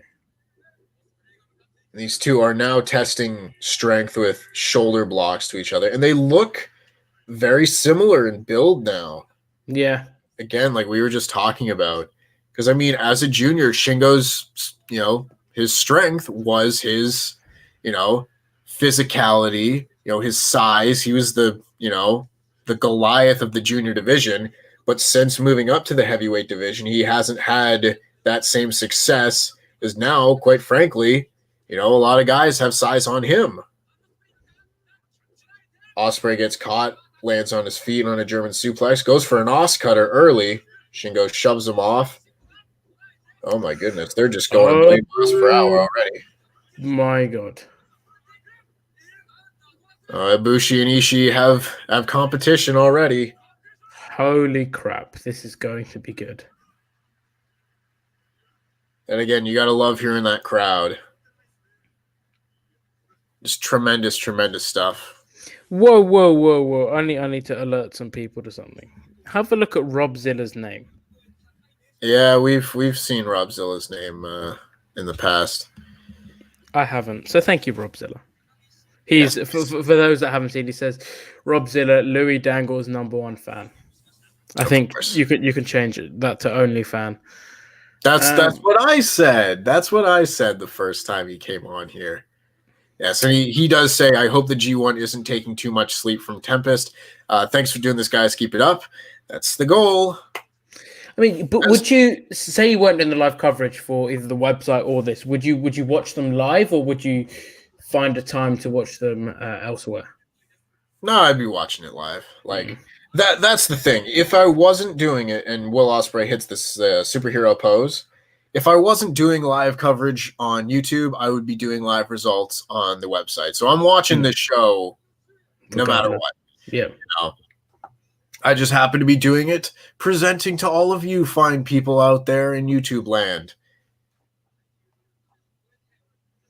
It's more fun doing it this way. I don't have to type and watch along. I get to just react and have a conversation as people debate what makes wrestling good out there in the comment section. To each their own. Just get along, kids. Definitely the upper part of this match has been all Osprey. And Shingo looks, well, Osprey just kicks him in the face. Shingo looks surprised, I guess, with Osprey. Potentially overwhelmed. I think they're potentially telling a good story that Shingo potentially went in expecting the same man that he wrestled last year, but has instead got a man who is potentially just a little bit less quick, but 10 times more powerful. So I saw a thing Will Ospreay put on Twitter. He's classified as obese now. Yeah. Well, I mean, if you look at the body mass index, I think most people in pro wrestling are qualified as obese. Yeah. It is funny, though, because you look at this man, and he is not obese in the traditional sense, at least. Oh, that was brilliant.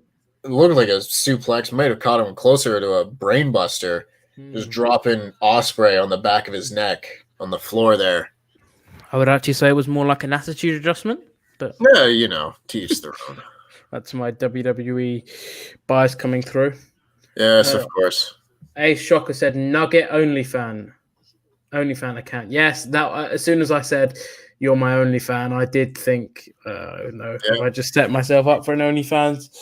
That's a different brand of content, and we did make that joke when Andy and I were on here the first night as well. So I'm glad we all have the same sense of humor, at least. Well, we do talk to each other, all of us, every day, so I'm not surprised.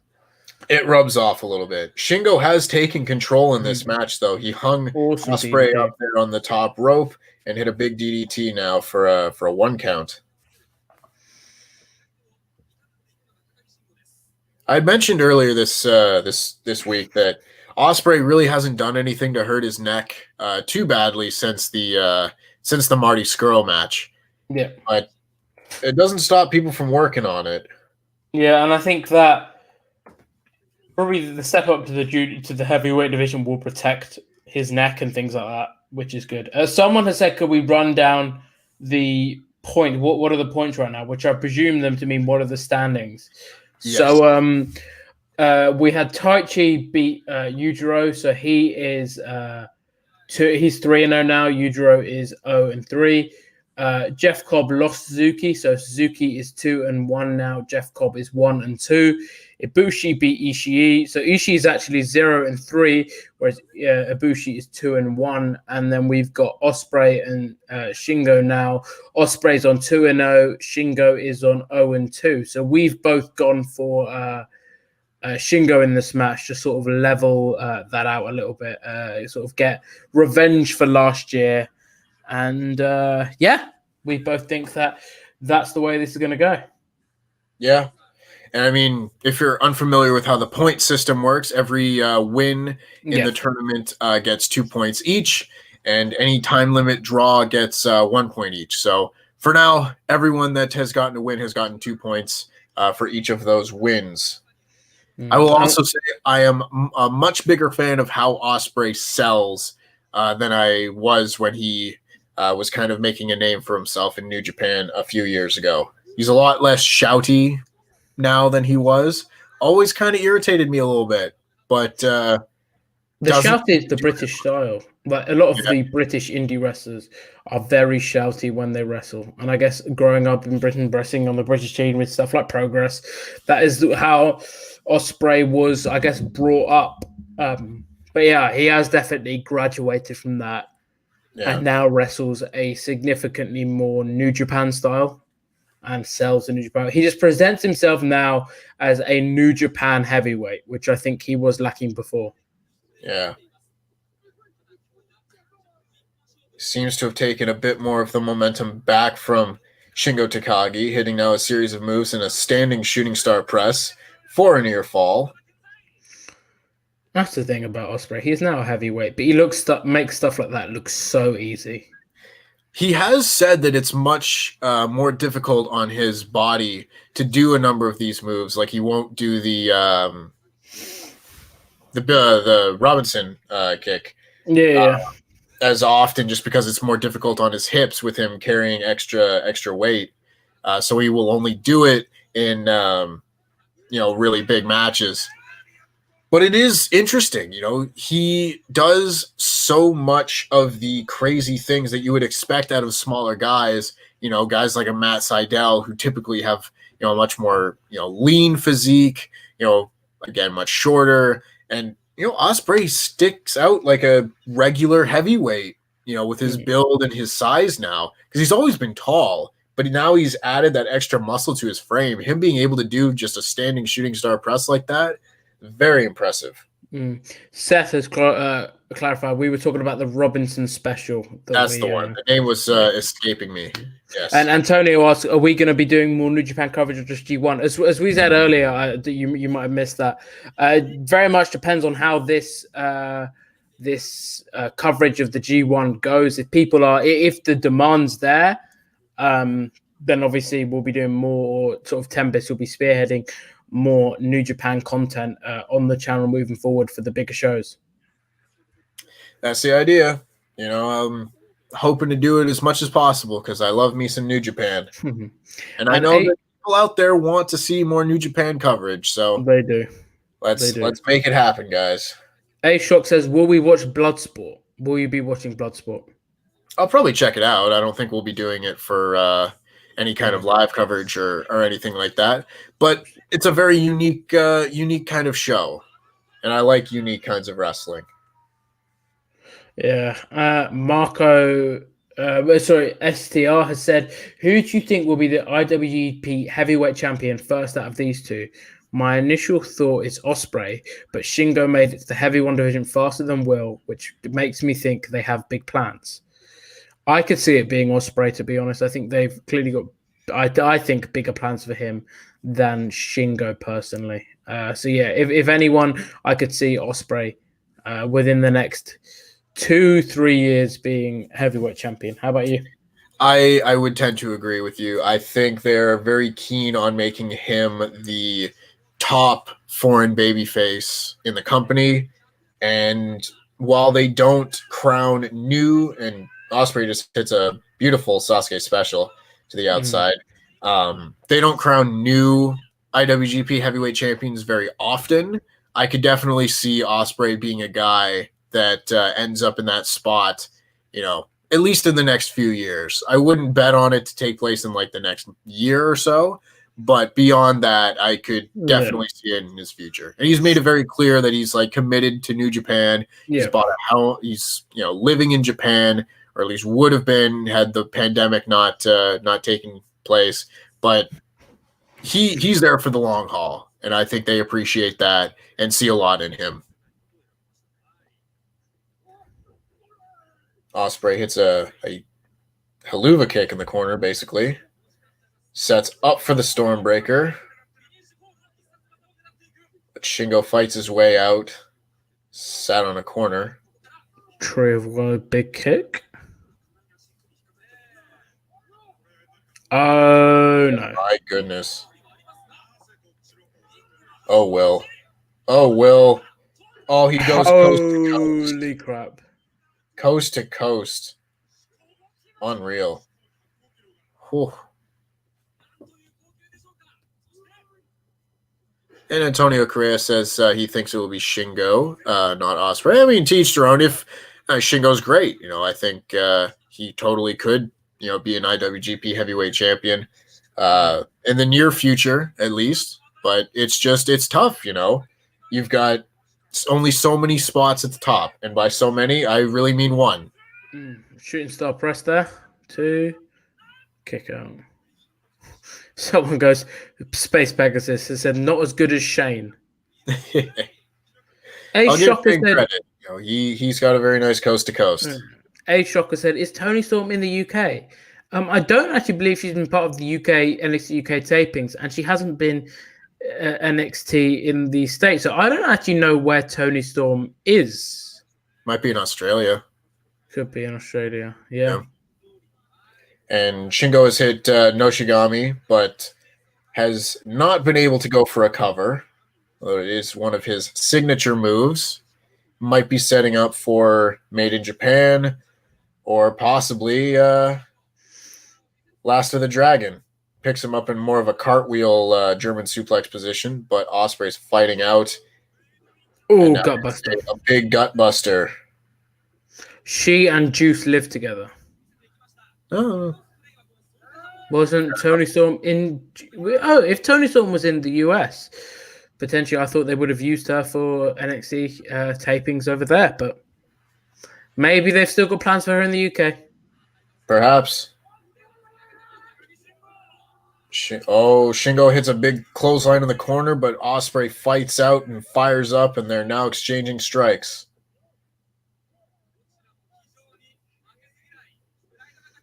Whips him in. Oh my goodness. What a catch.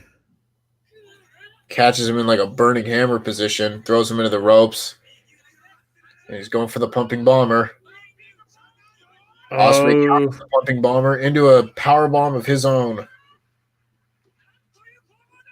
For another excellent near fall. You know, this could be one of those matches that goes to 30 minutes. Yeah.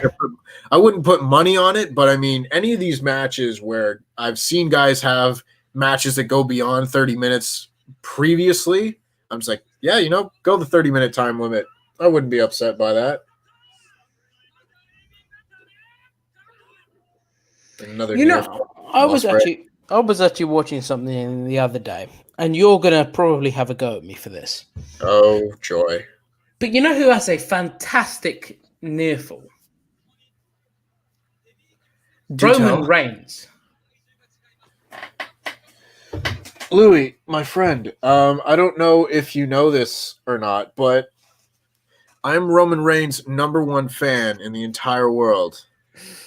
See, I don't know. Is this a bit, or are you a genuine Roman Reigns fan? I saw that promo. On Friday night. There's no one better than Roman Reigns. That's my guy. Roman Reigns and Shingo Takagi. Roman Reigns and Will Ospreay. Oof. Give me that match. You're really confusing me. I tend to do that to people. Ospreay now hits a hook kick onto Shingo. Another series of kicks. Oh, he's setting up for the Stormbreaker. Shingo fights out of it, though. Oh, my goodness. And hits Made in Japan. Good kick out. Very close near fall.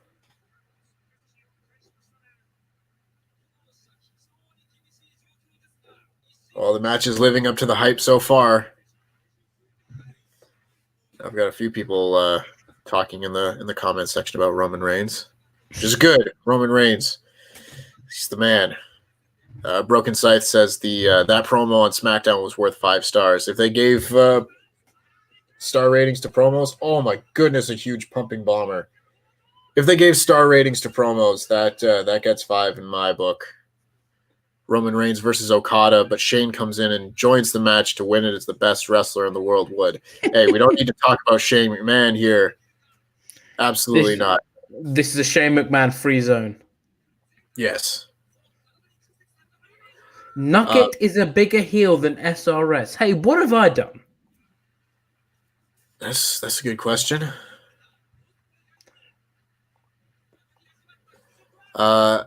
Otherwise, right here in the chat, would Reigns in New Japan be a solo guy or in a faction?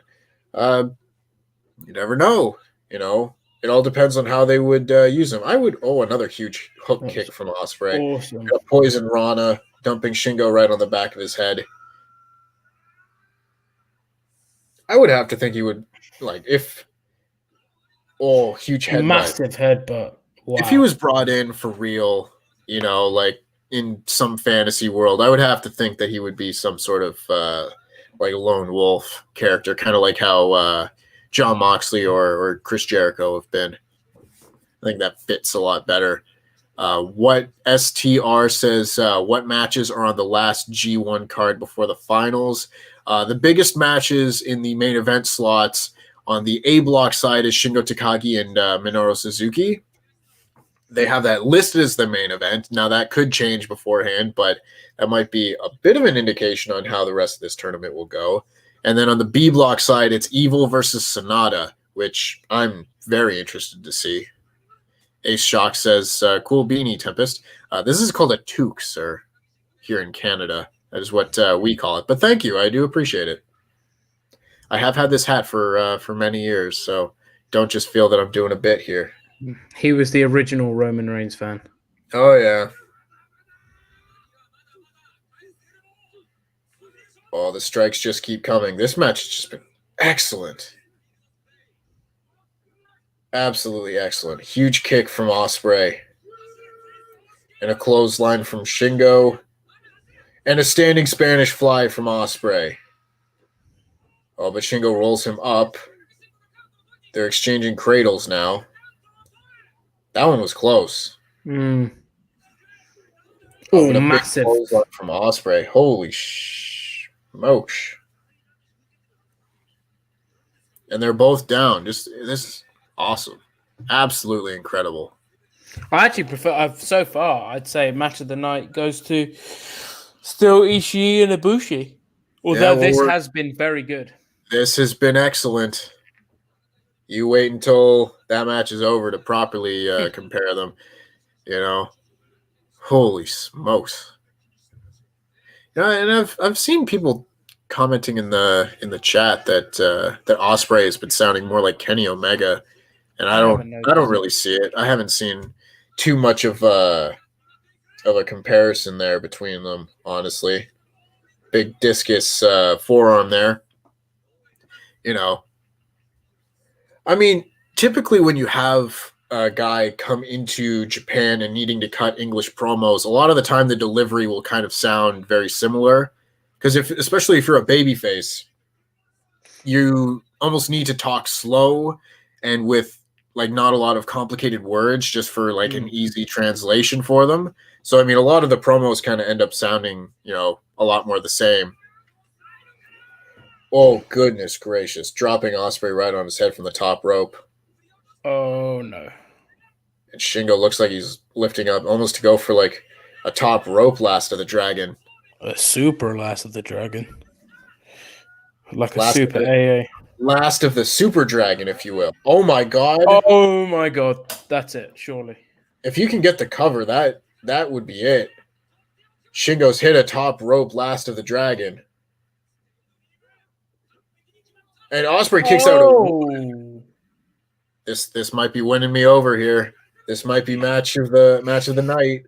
Yeah, some Valid Mambadipudi said Kenny did tell Osprey that he was going to be the guy on the way out. Yep, I did an interview with Kenny.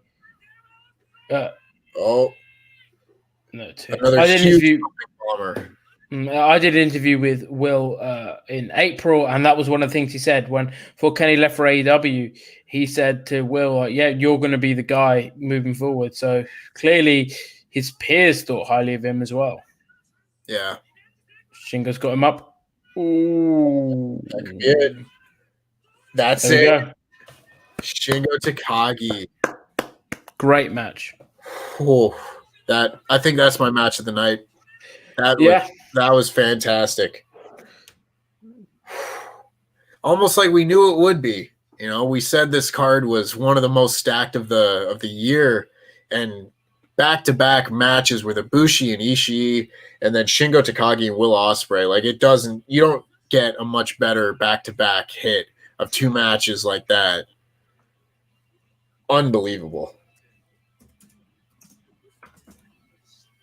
I'm almost a little sad that wasn't the main event, honestly. Yeah. I don't know that they would have had a better match going on last, but it's going to be hard for Jay White and Okada to follow that one. That one was just absolutely unreal. What a killer match. I can't say enough good things about Shingo Takagi. I really Takagi is fantastic. Every one of the matches he's going to have in the rest of this tournament should just be fantastic. You know, whether it be like with Okada or, you know, or anyone. His rematch with Minoru Suzuki, his match with Tomihiro Ishii, because his match with Ishii last year was one of my favorite matches of the whole year. Like they just match up so perfectly together. You know, it doesn't get much better than that. And his style just works so well with so many different people. I think so far you and I have got predicted everything right. Just about. I picked Cobb to beat Suzuki, so I missed that one. But otherwise, I think we're all on the same page. We picked Taichi to win, and then we picked Ibushi, and then Shingo. And then here's another one where we differ. I've gone for Okada, and I think you went for Jay White. I did go for Jay White. It'll be very interesting. If I beat you at New Japan predictions, you and I need to. Well, I mean, you already have. Oh no, I guess we could tie if Jay White wins it. Yeah. Lord, the last thing I need is for you to beat me in New Japan predictions. Yeah. It's one match. It's one match. And I often find actually knowing less about something often makes you better at predicting it. Yeah. Because it is just complete guesswork. Oh, Seth Morgana. This comment is going to upset you. I'm going to take a nap for the first 10 minutes of this Okada match. It doesn't upset me that much, honestly. Like, I don't know that there will be that much more of the match after that, because most of Okada's matches so far have been around the 20-minute mark. But like Okada's matches start slow, you know, and that's what it is. But you know, honestly, if like his matches benefit a lot more if they had the Rainmaker, and I'll just kind of say that because I don't want to keep harping on the Rainmaker deal. It is what it is. You can only do, you know, so much with what you're given, but for God's sakes, Okada, just use the Rainmaker. Enough with this submission move. These guys will have an uphill battle to climb.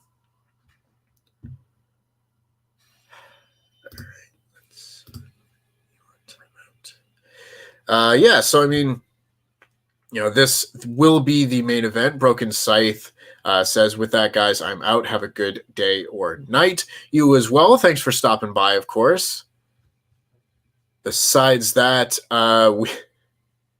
will we battle it out in the Okada versus Switchblade match? Well, that's the idea, prediction-wise at least. We've taken one of each, and it will kind of decide the night whether Louis really takes a 3-2 or, you know, a clean sweep or not, or if we tie with 4 apiece, you know, we'll have to see it. Tell you what, we were talking about abs. Jay White's are up there. Well, yeah, he is very proud of his physique since coming back. You know, absolutely, and I mean he should be. He himself looks like a specimen. Where did I see it? STR says, why don't we see a lot of New Japan style counter wrestling in other promotions like AEW and WWE? It always makes the finishes to matches intense. I think you see it more than you necessarily believe that you do when it comes to AEW, because a lot of what goes into something like this is protecting finishers. And AEW has done a very good job of protecting finishers over their first year. Like, no one's kicked out of the Judas effect yet. And obviously no one's kicked out of like moves like the One-Winged Angel and that sort of thing. So you get situations like that where they don't necessarily like trade finisher attempts, because again, it's a lot more having to do with like the style and people being very quick, you know, a lot of counter moves. Like, you're not going to see necessarily that same style with people like Chris Jericho or Cody or people like that who have a more deliberate style. But when you have different guys like Osprey and Shingo, it allows for much quicker, you know, transitions in and out of moves and that sort of thing. As far as WWE goes, it's just a totally different style and philosophy when it comes to building matches and stuff like that. They don't get the big reactions out of going for finishers and having them countered. They get the reactions out of hitting finishers and kicking out of them.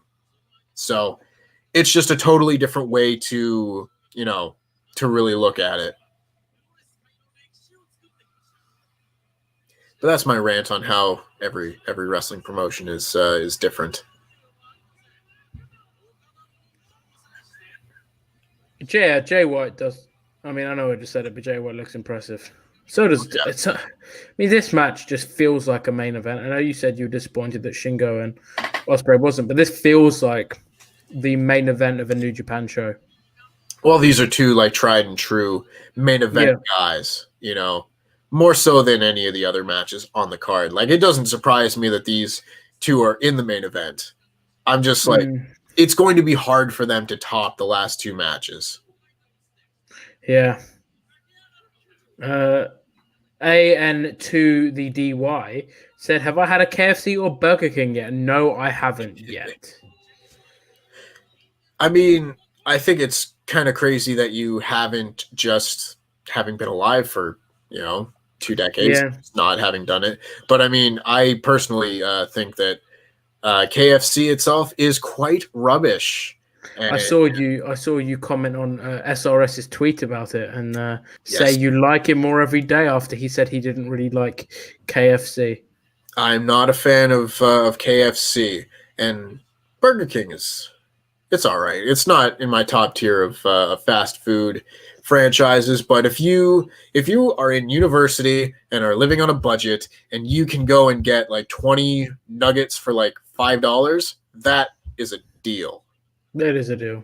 They're not the best nuggets out there, but it makes for a good cheap lunch. Yeah, if you're trying to lose some weight, like I am, probably not the best thing. No, and going to university and putting on a little more than the freshman 15, I'll say, that has something to do with it. Is that a thing in where you are the freshman 15? Yeah. You go to school, you get a little bit more freedom. All of a sudden, there's all these different places to eat everywhere. All of a sudden, first year of university, you might pack on a few pounds. Yeah. And someone is commented here, I don't want to lose it. STR says that beard on Jay White has done him wonders. I love the beard. Honestly, it looks so grimy and just grungy. It's a perfect look for a cowardly heel like this. I just absolutely love it. Speaking of, he has just gone straight to the outside as soon as the bell rung. Of course, the cowardly heel that he is. Christopher Jazzcat with the super chat says, couldn't watch live today. Had my own non-wrestling charity live stream to do. Oh, very much good for you. But here's a tenner to say thank you for your coverage. I'll try to sync up this stream with the vid when I watch it later tonight. Well, thank you very much, Christopher Jazzcat. We always do appreciate your support. You've been very generous in making sure that these live streams have been supported. So thank you very much, my man. We do appreciate it. 100%. Thank you very much. AN to the DY says, it's Andy, by the way, but I respect being different. You do you, man. AN to the DY. That okay, I get that now. Yeah. Should have got that. It's still early, it's still 10 a.m. Normally I'm waking up around now. Yeah, you poor thing. You poor thing. 10 a.m. It's 5 a.m. here. Okay. I am just normally on a Monday, I've finished Raw about an hour before now, and this is Raw. Mm-hmm. I have to hear Slapjack and Mace and T-Bone. Yes. T-Bar at 3:30 in the morning. You get to watch Jeff Cobb and Minoru Suzuki have a great match. Oh, Jay White with the sort of clean break. He was kind of mocking Okada there, and Okada not taking too kindly with it. It's a big boot, snapmare, and going for the basement dropkick and hits it. Ace Shock says, I'm going to guess this is meant to say, do you have Popeyes in Canada and the UK? We do have Popeyes here. I was a big fan of Popeyes. I thought their chicken and everything was far superior to that of KFC. But I got food poisoning from it one time, and I don't think I've had it since. So We do not have a Popeyes. that's a shame. Their fries are very good, and most of the time, their chicken is top notch when it doesn't almost kill you. I've had. I quite like a Five Guys. Five Guys is good, That's the correct answer. Five Guys is top. but not on a student budget. Yes. Five Guys is quite pricey. Yes. At least they But- give you your money's worth. I was going to say the fries will last you for about 6 weeks with the amount they stack that bag. And Jay White has sent Okada into the barricade and proceeds to mock the crowd with a very difficult to follow clapping succession there. Very good. Car and Jazz says, y'all need a slapjack nugget? No, I don't think we do. Thank you. And J Pat says, Tempest is my new favorite wrestling YouTube person. He knows his S word. Thank you, my good sir. I do my very best to know my S word. You do, but I'm going to beat you in New Japan predictions. So, do you know your S word? Oh, we'll see. We will see. As a fellow former QuizzleMania champion. Oh, wait. Sorry, I'll stop now. Remember when I said he was going to be insufferable? To be fair, to my credit, I haven't been that bad. They don't know that. They don't know You that. know that. I have not been that bad. Jay White continues to beat Okada down. He's got him caught in the ropes here and is stomping on his lower back. Okada had taped up his lower back on the last show that he did. Still got it. Yujiro, and he's still got it taped up. So maybe this is some sort of ongoing injury that we're not aware of, but they're definitely targeting it in this match and his last. Going with some sort of bear hug hold thing to his lower back. Some great commentary, isn't it? Oh, yeah. AN to the DY says, I don't understand how wrestlers do so many high neck head moves through a match and are fit to continue. Impressive. You need to do lots of wrestler bridges. I will say that because I totally agree. I see it and I'm just like, I don't know how you're walking the next day, honestly, but it's what you do. You got to do your wrestler bridges. And Ace Shock says, is it a good thing Mikey left WWE? He was Slapjack's tag team partner. I see what he's talking about in TM. I'm going to guess that's supposed to say TM61. You got to work on your Shock. The Mighty Don't Kneel. I see. Well, it was originally TM61. Yeah. But yeah, sorry about the food poisoning. That sucks. It did suck. In-N-Out is my favorite burger, but Five Guys does make a better bacon cheeseburger. Five Guys is great. Yes, the food poisoning did suck. And yeah, I mean, you know, Mikey Nichols or what was his name in NXT? Nick Miller. Nick Miller, that's right. I mean, I haven't been like super impressed with his stuff in New Japan. He's just been a guy working with Chaos and everything. So he kind of just went from being a guy that was wrestling in NXT doing nothing to a guy wrestling in New Japan doing nothing. Mm-hmm. But he's closer to home, you know, so that helps, you know. So more power to him. Obviously, he made the decision, and I'm glad it's working out for him. And Marco Talent says, I've heard that New Japan Pro Wrestling Dojo does exercises that toughen wrestlers' necks, or at least they used to. Definitely. I mean, wrestler bridges are not uncommon, especially in New Japan. And J-Pat chimes in saying, I'm going to give this match 2 stars. I think it's a little early for that, J-Pat. Jay White continues to work on the back of Okada here.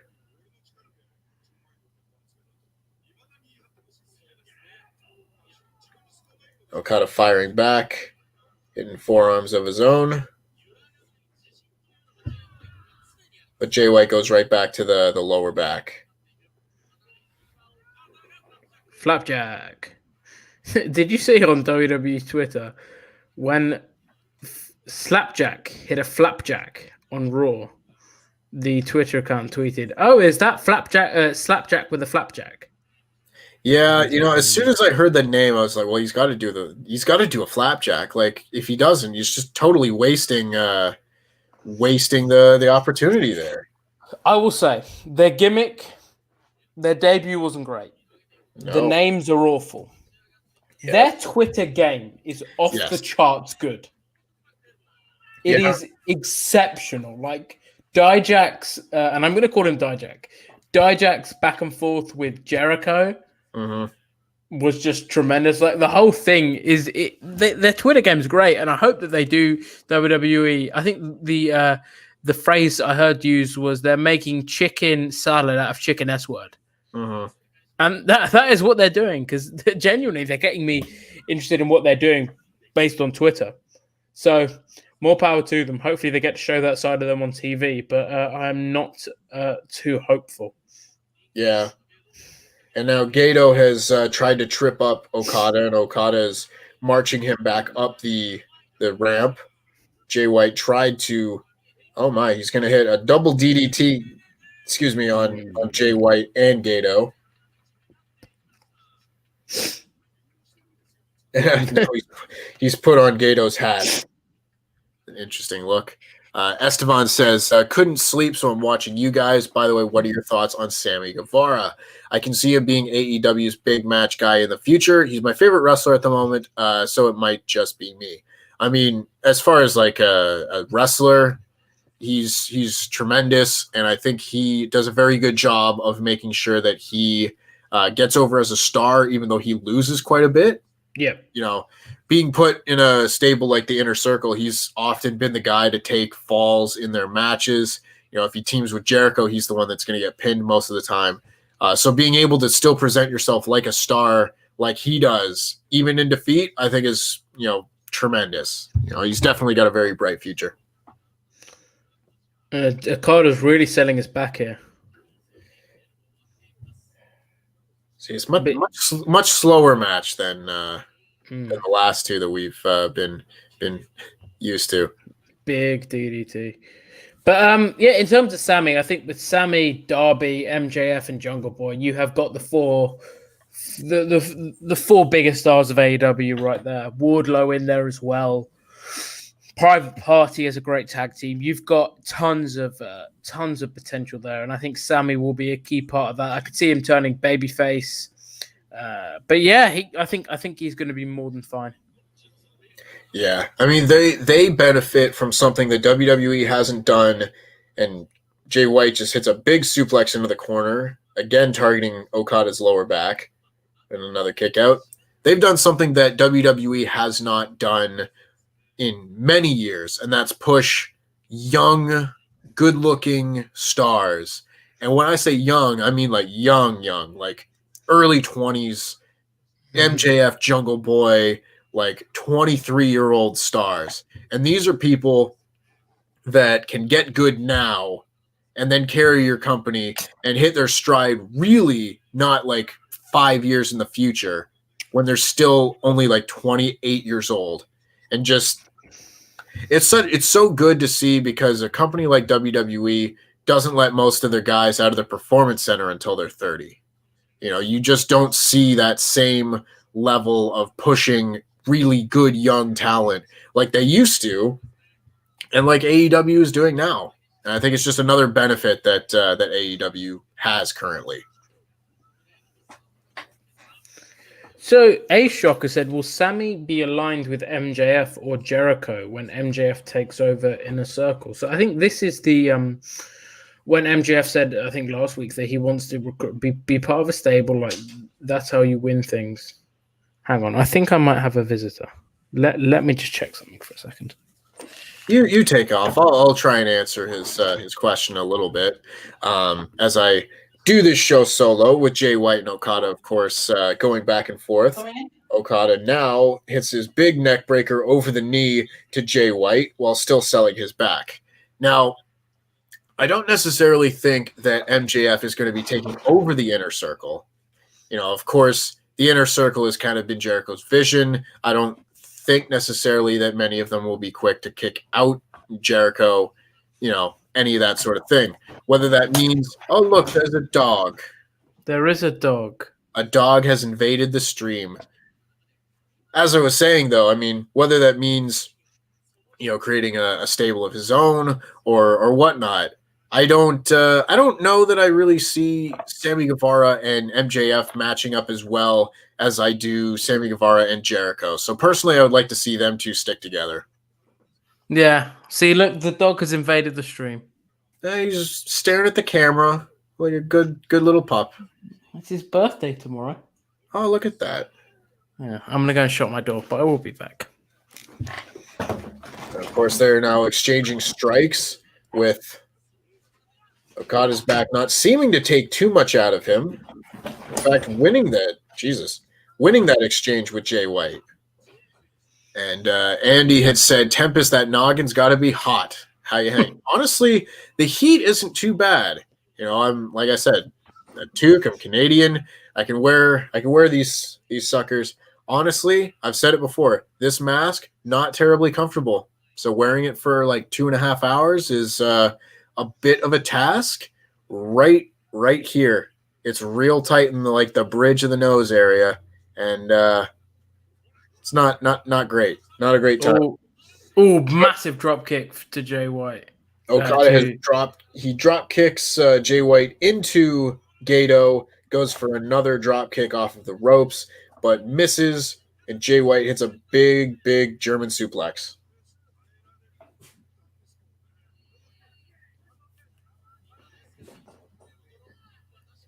Still going. People are talking about ages as well as the chat. Valib also says Okada is 32, greatest wrestler in the world, only 32. I mean, he definitely has the ability to carry this promotion for another decade at least. They're set. Absolutely. And Marco says, think about how Suzuki is still one of the best workers at 52. Then you think about how that could be Okada in 20 years. Yeah. Absolutely be. All depends on the styles they work. Not everyone can wrestle at 52, but if I get 20 more years of Okada, I will consider myself lucky. 100%. Oh, Jay, this match has been good. It started slow, but it's the drop kick. He does have the best drop kick. Best drop kick in wrestling. Oh, tombstone.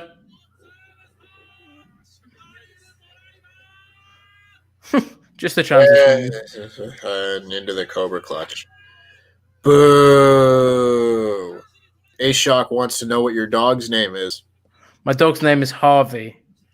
So I don't know if any of you have watched Suits, but he's named after Harvey Specter from Suits because my mum was in love with Harvey, but is happily married to my dad, so realised if she can't be with Harvey, she can have a dog called Harvey. I was going to say it's probably named after Harvey Whippleman. But I don't even know if you would know who that is. I do not. See, this is you not knowing anything about wrestling. I am superior to you in every way. Indeed. That Cobra clutch was awful. Yeah, I'm not a fan. Marco has been sure to point out it's Tempest's favorite move, which it's very much not. Very much not. Okada hits a double sledge to Jay White's back. Going for another tombstone here. White. What do you think about the tombstone being a transitional move? I mean, it doesn't bother me like that much. I guess I'm just used to seeing it. Yeah. I've heard people complain that it's, ridiculous to go from a tombstone pile driver and then hit a clothesline as your finish. And it's like, I get it. I definitely understand people not being a fan of it, but most of the time it hasn't bothered me too much. I mean, as someone that grew up on The Undertaker and sort of like Tombstone was a big deal, it is weird to see. Definitely weird to see just like, Tombstone, and I was half expecting him to do the pin at the top where he crosses the arms, and it is weird to see the move just massively devalued, especially on the indies and in New Japan, where it is just like another move on the card. Well, he's going for another one. It looks like Jay White might get him up for one. He's transitioning into a Blade Runner, which gets countered now into another drop kick from Okada. And now Gato's gotten in the ring and gets hit with a shotgun drop kick. And we've got the Cobra Clutch again. Boo. J-Pat says, Louis, we grew up watching the Canadian Destroyer being a finisher. For all the, Don't even get me started on that. That's for all of those Impact fans out there. Yeah, don't even get me started on that. The fact the Canadian Destroyer is just another move is laughable. He's got the Cobra Clutch on there again. He's really got it. I mean, Jay White is doing a very good job of selling this move, looking like he's getting choked out. Don't you stop. Oh, he hits a big low blow. Gato distracted the ref just in time. I thought the ref was going to call for the bell. I did too. It looked like he was getting just absolutely choked out.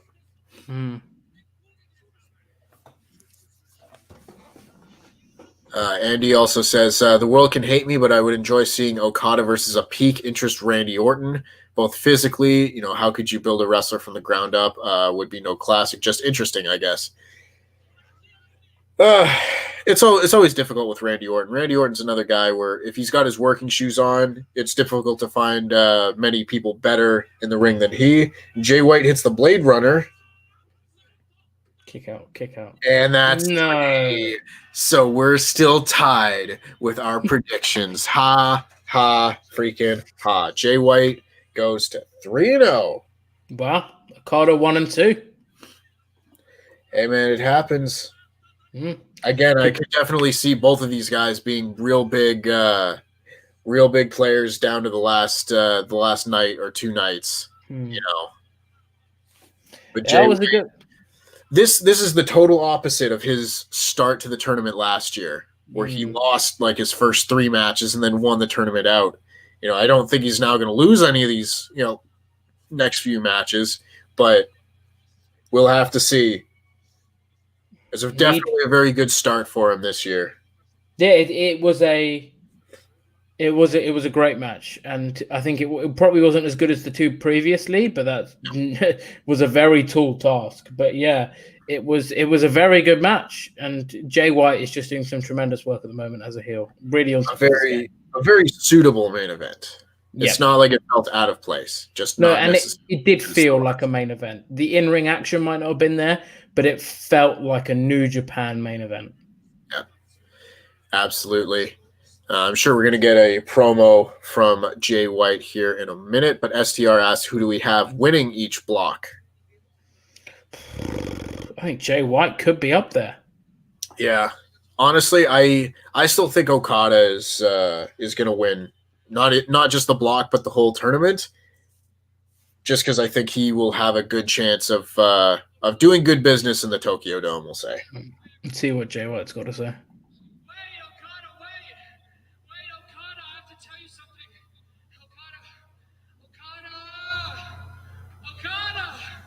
He's beckoning to Kazuchika Okada. Okada, thank you for coming here tonight and celebrating this night with myself and Ghetto. On the 2-year anniversary, almost to the day. See, they're bringing up the anniversary in the same building of Jay White and Gato turning on Okada at Destruction in Kobe 2018. See, it pays to pay attention. These are the little moments that they like to remind you of. It's very good. Now, of course, Jay White has thanked Okada for coming in and joining this moment.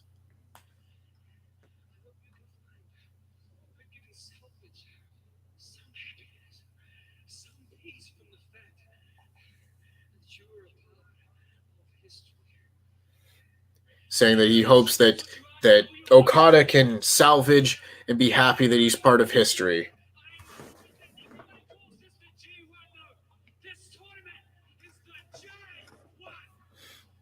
He calls this the J1 tournament. Very good stuff. Good promo. Yeah, I mean, he's great.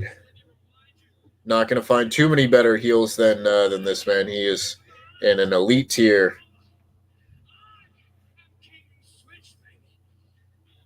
Calls himself King Switchblade. Talks about single-handedly selling out Madison Square Garden. It says he's undefeated in the G1 so far.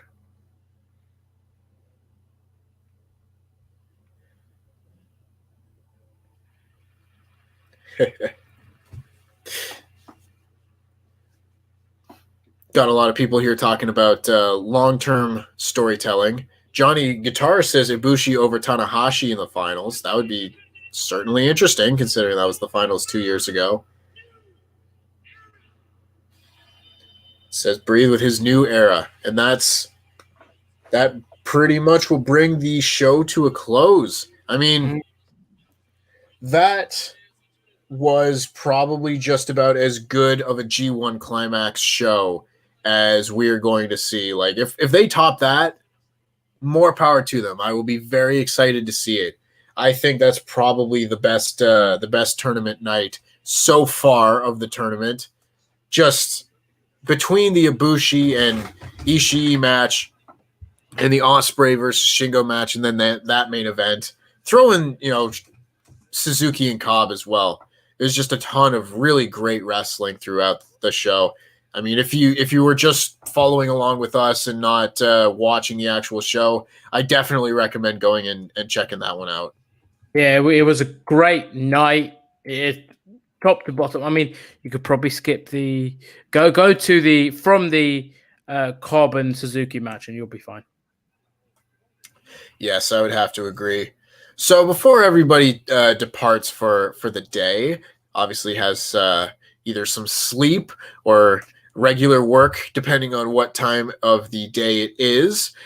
We will be back on Wednesday for our next night of coverage of the G1. I believe the current plan is to have Randy Andy Datsun back alongside me for that one. But obviously we will provide updates should anything change with that plan. Obviously, we want to thank everybody that has posted in the chat, anyone who submitted the super chats. We of course always really appreciate the support, and everyone that has watched here and will watch afterwards. We do appreciate everybody being fans of New Japan and wrestling in general. So, I mean, thank you guys as always.